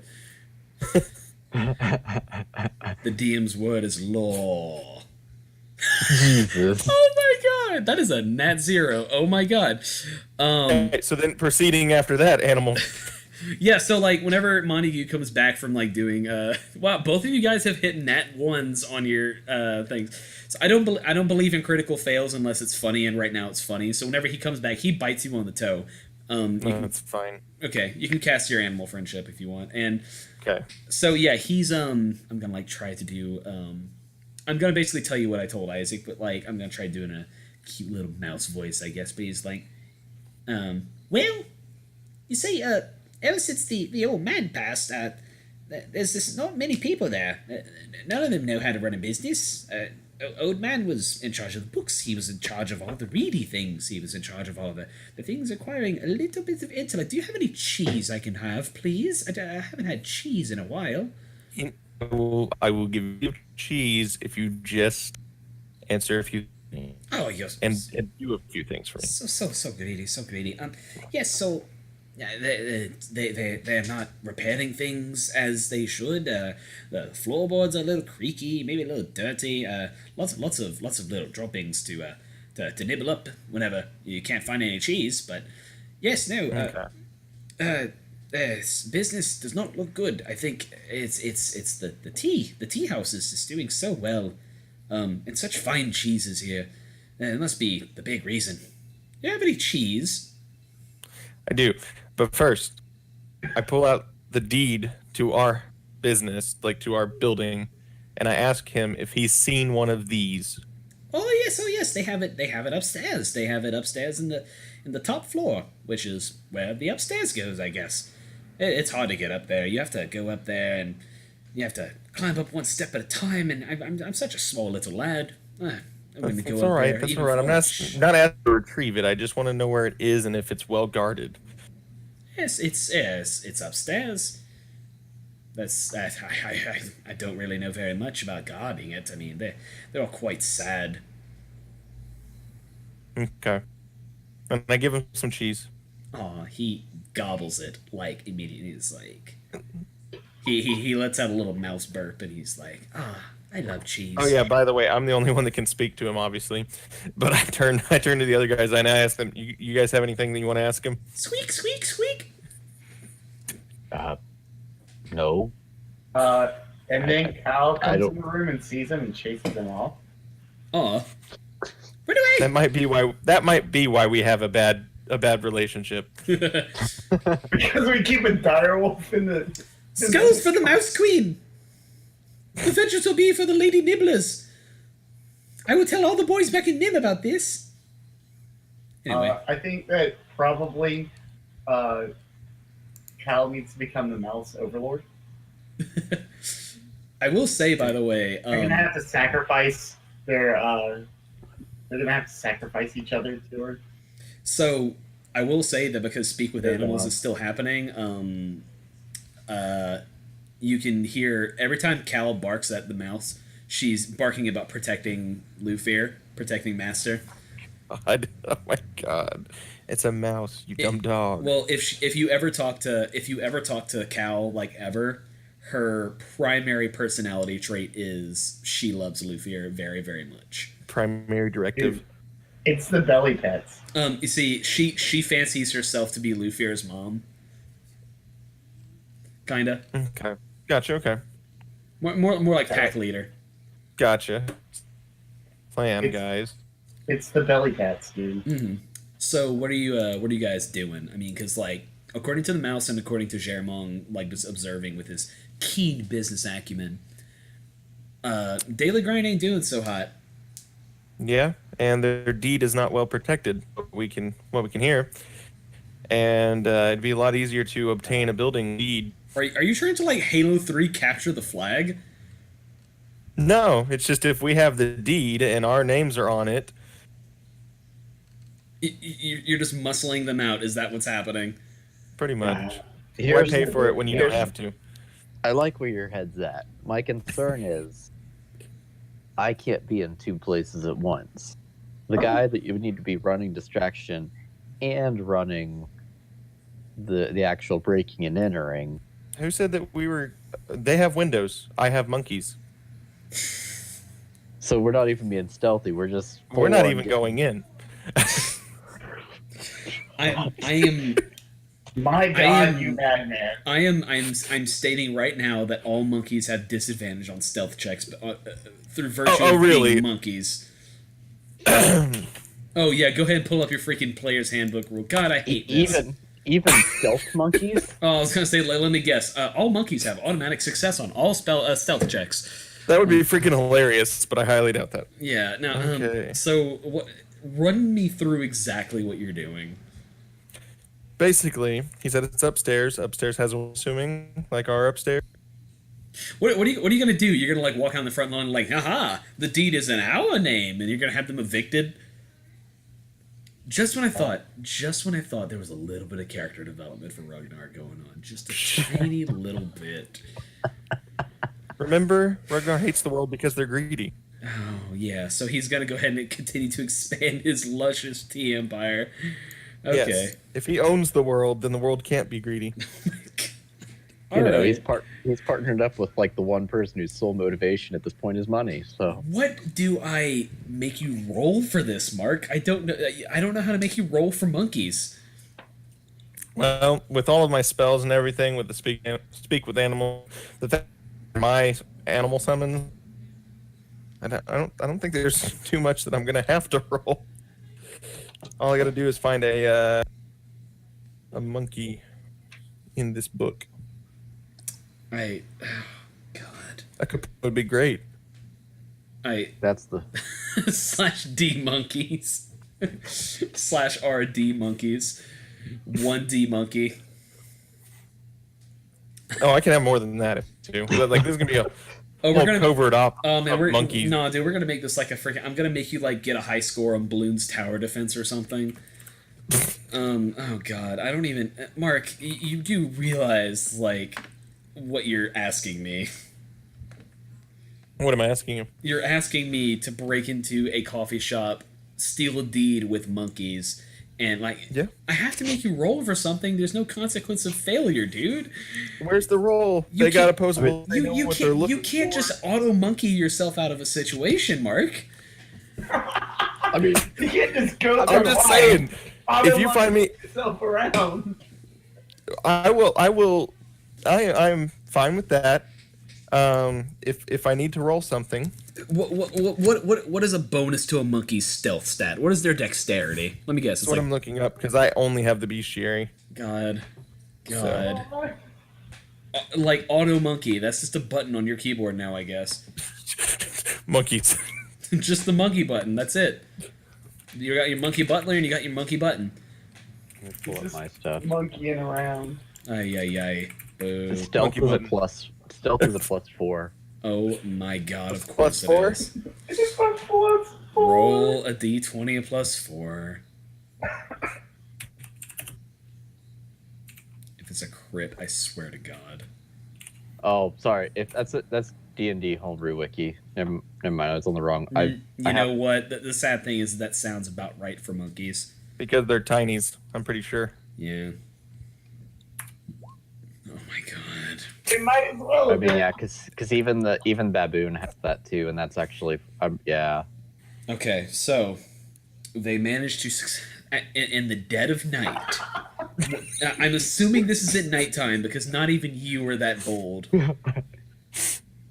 In the dead of night, they are able to open the windows and sneak into the Daily Grind coffee house, the second floor, where they all sleep. Manage to sneak their way to the room with the deed. Give me a monkey sleight of hand check. Words I never thought I'd say when I started DMing.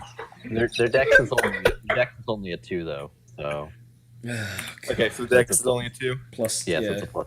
Alrighty, so what happens is, you guys, your monkeys, Emily, he's using some monkeys that he summoned to steal a deed of their rival coffee shop.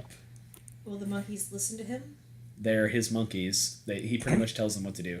So anyway, I'm not gonna let that pass right there. You rolled a 9 on your sleight of hand. So what happens is your monkeys are trying to pry the deed from the wall, the glass encompassed frame it's on the wall. When they knock it down and shatter it completely, the deed is on the floor, and you can hear people stomping around. What do your monkeys do? I hate everything about this. I will say, how many monkeys are we doing? 2 or 3? I'll let you choose. Well, what's the CR on a monkey? I'm assuming I'm not that it's letting you below have 16 below monkeys, Mark. a quarter. You cannot stealth with 16 monkeys. It's not possible. That is a swarm of monkeys. Okay, how about 5? Because we have to have He makes- lookouts. Cool. He makes it in a monkey Voltron. Oh my god. So like, I'll say you. Or in my head. I'll say you have like two lookout monkeys and 3 infiltrator monkeys. Well, one of your infiltrator monkeys starts like getting preoccupied with his own poop and starts flinging it around at the first sign of shattered glass. You are now down to 4 monkeys. What do? That's right. We have a monkey tracker, boy. A monkey tracker. Yeah, it's your monkey gauge. Instead of MP being mana points, it's monkey points. Can Jermong use disguise self to look like a monkey? Why not? Why Alright, Jermong. not? That's brilliant. Jermong. I hate you. Jermong's a monkey now. My monkeys are grabbing the deed and getting the hell out of there. Yeah, so Monkey Jermong looks like a regular monkey, but with a gray streak in his hair. So you're assisting these monkeys, I guess? Jermong's gonna do his sleight of hand. Oh man. Well, You know yeah. what? Screw it. We're all monkeys now. I'm gonna wild shape into a monkey. I'm leading this charge.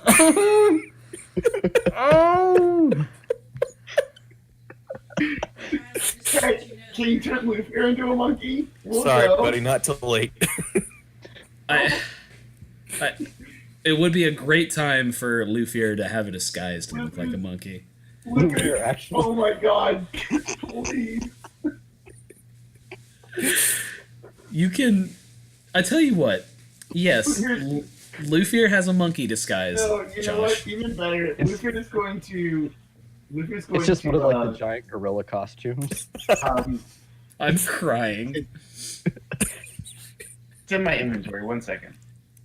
Oh my god. Luffy is going to.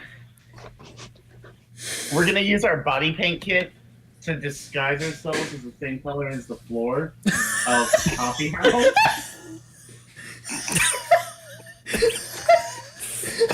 Luffy's not allowed. I literally. All right, so the joke is, I literally have the ability to do this because you let me take urban environments as my preferred terrain. Oh my god, I hate D&D so much. I'm never playing D&D ever again for as long as I live. I'm gonna be playing nothing but Call of Cthulhu and Shadowrun from now on. No, I'm gonna be playing Hello Kitty Island Adventure. If you need me, I'll be there. Oh, All right. man. Monkey sabotage. Emily is pointing at me and shaking uncontrollably. You know what? Oh god. It happened. Let it happen. So I need to process what's happening right now. So Jeramong is no. Let me do it. I'm the DM. Okay. I'm the one who DMs. So Jeramong is disguising himself as a monkey, a foxy grandpa monkey.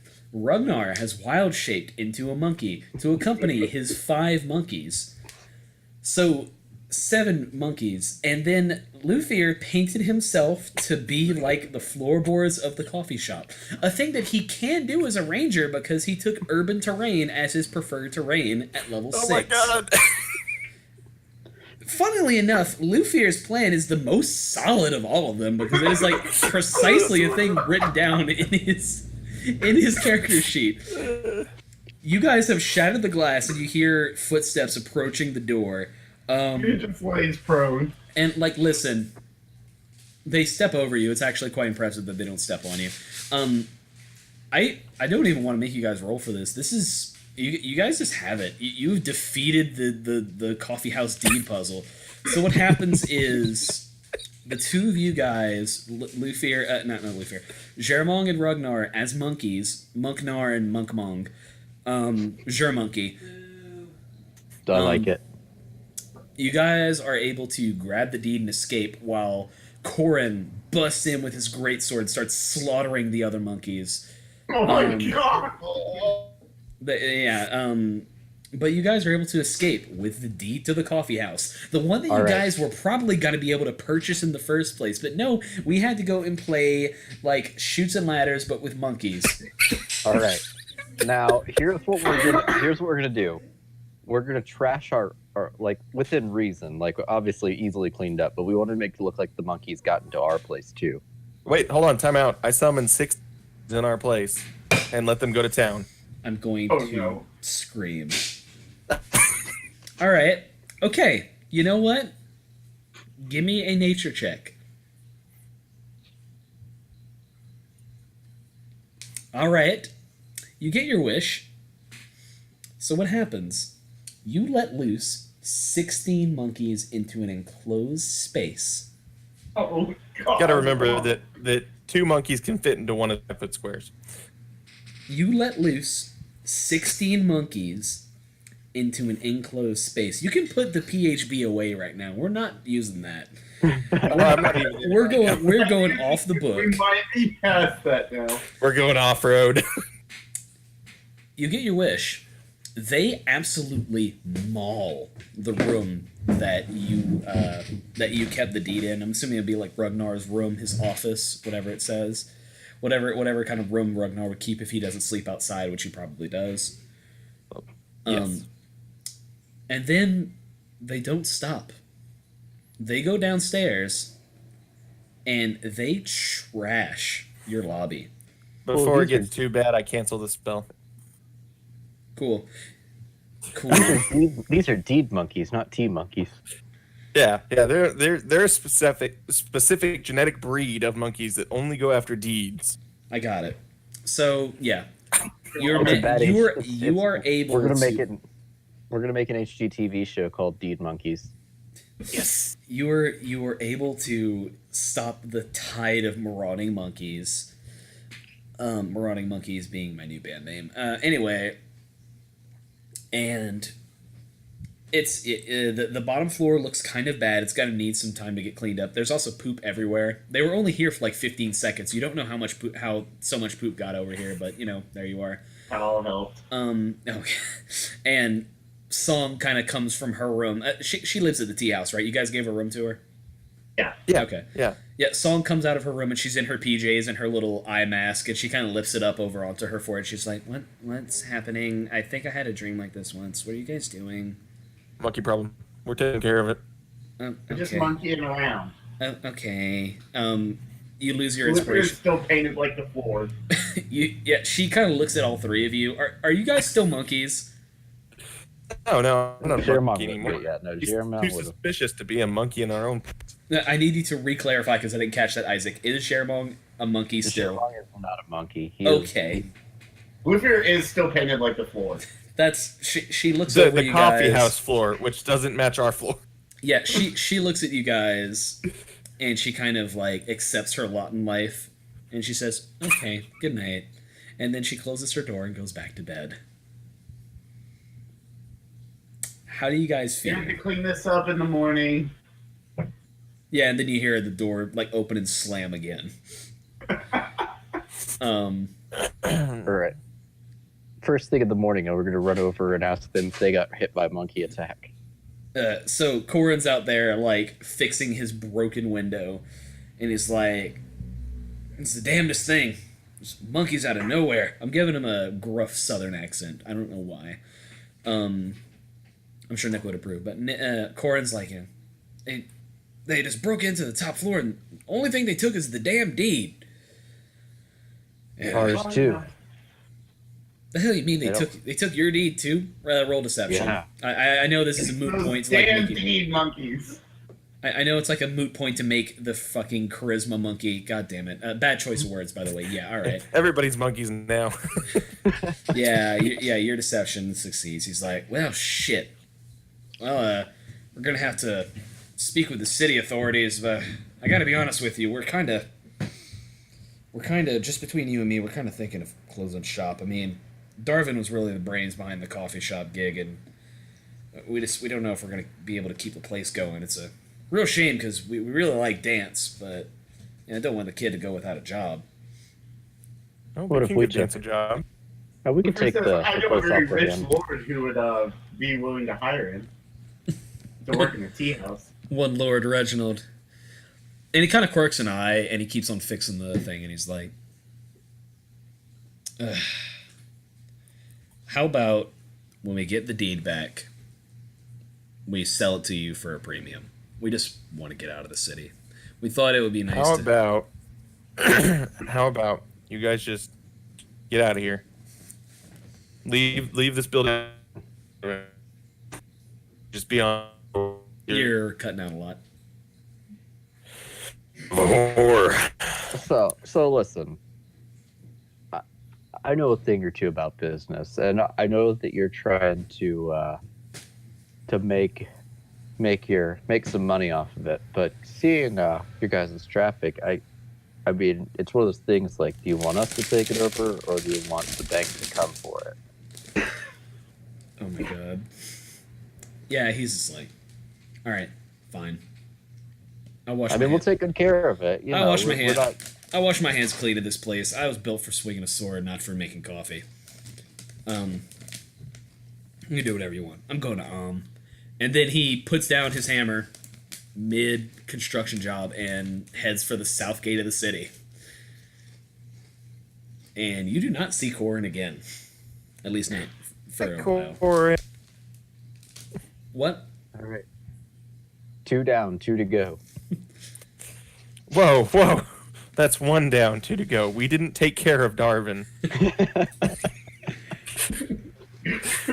Don't let anybody say that we took care of Darvin. Oh my god. No, Fate took care of Darvin.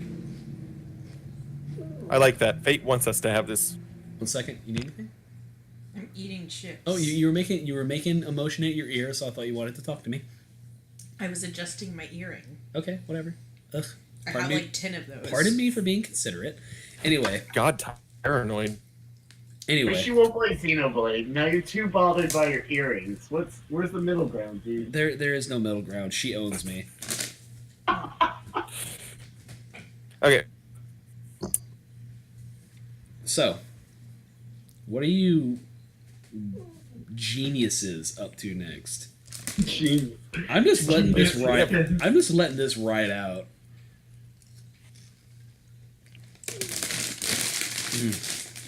I mean, we own both the buildings now, right? On paper. And people left. We'll just. I mean, who would be the leader? They said Darwin. Yeah. But do you think Corn would have been like the leader after Darwin? Yeah, probably. Alright. And All right, Finch. so Go ahead. Sharemong's going to make this a little more legally, so it makes it even harder to be reversed. Sharemong is going to go to city records, and for tax purposes, he is going to consolidate the land plots into a single property. Yeah. Okay. Yes. I don't. Oh, I know nothing about. I know nothing about real estate. I know nothing about land management. So just yes. I do. Emily, Here's what Emily, I think Emily, would you like about to? real Emily, would you like to estate. temporary DM for me? Like, is that what you're asking? She knows about real estate. My grandma's original. I have a real estate license. Yeah. Mark has a real estate license. This Like, is where us being real adults. they basically just stole the deed to the coffee shop that was next door to them, and then they forged it because Jeremong's a master forgery artist, and now he's going to the city records to consolidate the land plots into one, so it's harder to take over later. Most of that checks out. Okay, cool. Not all of it, but yeah, most you know. of it. Yeah, all You right. also got to remember I mean, this my is dad ye owns 6 olden, land olden plots. times. This is also Systems aren't as yeah. 6 land Th- plots this is- is this what is- my house is on. Yeah, this is ye old real estate with like an extra e at the end.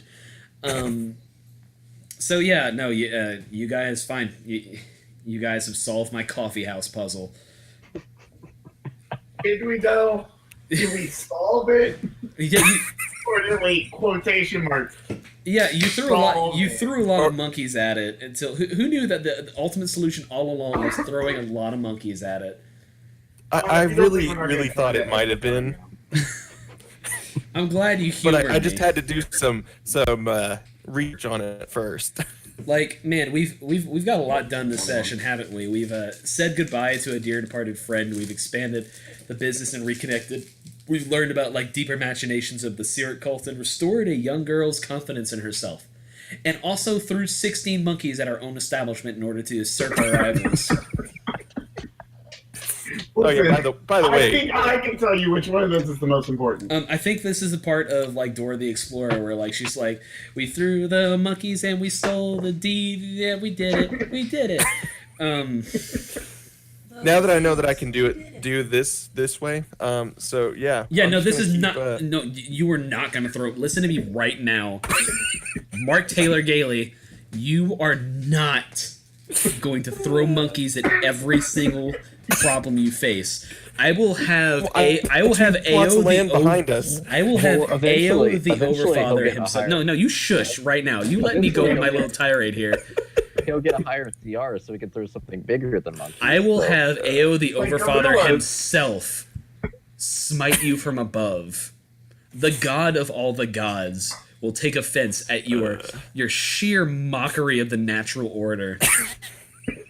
I mean, to be fair, if this didn't work, arson was Sharemong's next solution. Yeah, I know it I would think have that was been. probably Ragnar's next solution as well. I think the only way. Guys, the Brandon's place to the ground.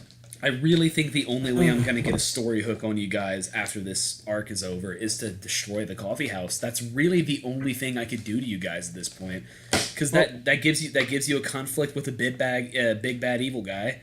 No, it's fine. These are cookie bits. Yeah, because honestly, screw him. I could care less right now. Yeah, like that's the The other only. guys are way more interested in us than we are in them. They have tried to kill one of you.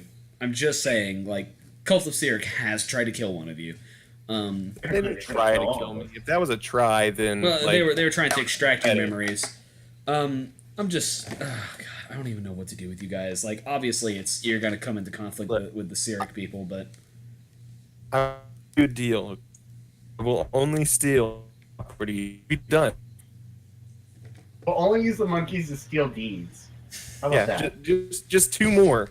We just need back lots behind so that we can make one big lot, a giant building tea house emporium thing. We'll have to people are rename going the, to start what? So cool. Why are you doing this? Really? People Not are if we going to not if we start putting the monkey in suits. Like seed monkeys are a real thing in this world. People are going to start suspecting that a We lot are of gonna the have to steal more than just the deeds around us. man, Otherwise, man, man, a people lot, will a lot, know a lot of the properties around this one tea house are starting to get snatched up by the guys from the tea house, but they never seem to be paying any money for it. The guys who do the city records are going to All notice this, these you monkeys assholes. around? Unless we pay the guys. I swear to God, we are finishing the plot like next session. I swear, I've had enough of this. That's it. We're summarizing the story of the Order of the Candelstick. That is it. We're making a new party next one. Like, no. Oh my god. There's a single roll. Not that There's a I single can roll have call in any this. into this, Yes, but- you live. Yes, no, you die. Let's really let's just let's distance ourselves real quick.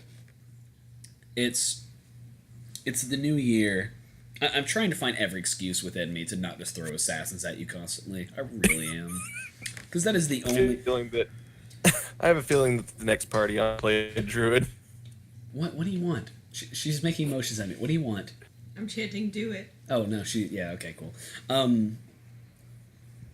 I really don't know what to do with you people right now.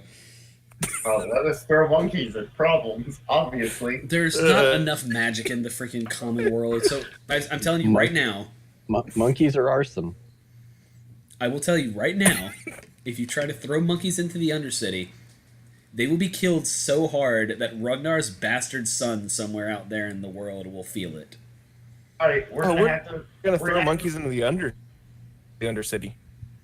Looks like we're gonna have to Yeah, throw that's what polar bears are for.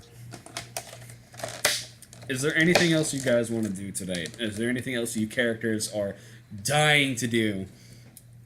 If you Nah, say I the think that's monkey, it. if you say the word monkey, you're kicked from the campaign. There will be no utterances of. So That's what I thought. So what about Qual? And I think that's a good time to cut it here tonight. Thank you everyone for joining us tonight. It was a real good time. I had a lot of fun up until the end. We're going to decide what else to do next time. It's going to be a little more story focused and less monkey focused. But yeah, you literally gave us this chance. You let this happen. no. What was I going to say? Love the monkey. What kind of jackass DM would I be if I said no? You can't summon monkeys. Yes, you can summon monkeys. That's a part of D&D. The thing about D&D is agency of choice. That's the whole thing. If I tell you guys no, I'm that asshole DM that I don't want to be. But also, ooh. It's like being a good parent. You have to know when to say no. I know that. Just I want Yeah, everyone to but have. he knows if you tell it says no, think of something even worse. Yes, exactly. That's true. That's true. Listen, Next step wasn't we burned down the building. I want you guys to have fun. That is my ultimate goal here. So, but I also want to tell a story because I like the story that I have so far, and I would like to tell I more. don't think we impeded on that too harshly. Like, No, we haven't. I know it's just momentary We've been breaks. waiting That- till the end to do our shenanigans. yeah, and that's it's only with the tea house. So That's it's not that is completely and totally fair. I will give you that. So I'm going to say we've been going on for like 2.5 hours, give or take. So I'm gonna. Can I safely assume that your next stop will be the Undercity, just for Yes, that's what Germong would probably push for. Like I said, if we have like halfway through the session, he probably pushed for that in this. But Right. So are you guys gonna want to go with him to the Undercity? Yeah, I probably. mean, have the beautiful options of turning into tiny creatures. Yeah. All right. So let me see something real quick because I need to see if I can find a map. Okay. Cool. So you guys will be. I will link you an image. This is where you guys will be the next session. It is a dark and dismal cave underneath the city of Baldur's Gate. You guys will actually need Germong. You know this. You know this just from doing some reconnaissance and knowing the criminal underworld. You guys are going to need the help of the Thieves Guild to get to the Undercity, because the only entrance is through a massive maze that is located squarely behind their headquarters. Oh, the Thieves Guild doesn't like me. Wait, they don't? Why? Well, I mean, they don't, it's not that they don't like me. Oh, that's right. I Okay. remember now. They think I'm a joke. Well, I mean, we did just pull off a deed heist. Yeah, a monkey deed heist. Like you're. We might be able to play to our advantage with the Thieves Guild. Well, yeah, Germong has some pull. He's not a member, but he'll like be able to talk to the people. If you've got something that, then why are you doing this to me? If what? We need for our services now. Like, seriously, if there's any like sort of people in town that people want to leave, we'll just steal their deeds. Now. I'm not letting this become a serial deed monkey crime. Like No, it's for the greater good. It's only. Oh it's only no, for greater the bad good, my people ass. that You're it's chaotic down. neutral, you asshole. I know better. Greater good, greater good, my dick. Like, shut up. I know you. No, Me. we will figure something out. But like, just look ahead for next time. You guys will be visiting the Thieves Guild, and I've got an idea. We Stop, steal cold the hands. deeds to the Thieves Guild. Steal the deed for the. Did you just say that? I guarantee. Yes. I guarantee their Thieves Guild like charter, if they even have a physical deed and not just a deal with the guards, if you like it is like so thoroughly trapped to hell and above. Like, How do we I how do need we to run this throw again? more traps at you people. You guys would die in a single session. I don't know, Okay, man. how I'm about pretty this? solid with those deck saves too. How about this? Instead of stealing things, from now on, we put things in places. Oh my god. So that's You that's it for tonight's episode of the Order of the Candelstick. We thank you guys for joining us on the only all Symphonian D&D podcast. I'm gonna get out of here with my sanity intact while I can, and I hope you guys join us for the next installment, because God knows I'm looking forward to it. Yay! I love being a DM. What are you doing? What? Do you want to hear the other way that I thought about getting the deed? Stop! God. What would you have? Emily like fucking dipped her hands in the freezer and she's touching me with them, and I'm not wearing a shirt. Why are you doing other this to me? option Stop! was that once we got the deed, rather than strong arming them and leaving, my thought was to actually forge the deed to somebody else random in the city's property, and frame them, get them into the dispute, and then by that they can't really operate the business because the deed's in limbo, so let's go bankrupt, and then we get it in bankruptcy. Oh my god. I You're just gonna make her Almost preferred Our that. brains- God. I mean, we can do that too. The original order is no longer in Baldur's Gate. They're all gone. Good night, everyone. Let's cut the stream here before you guys talk Monopoly for the rest of the night. It's very great. I'm Tyler. I'm your DM. There's these three assholes. And we'll see you guys next time on the Order of the Candelstick. Thank you very much.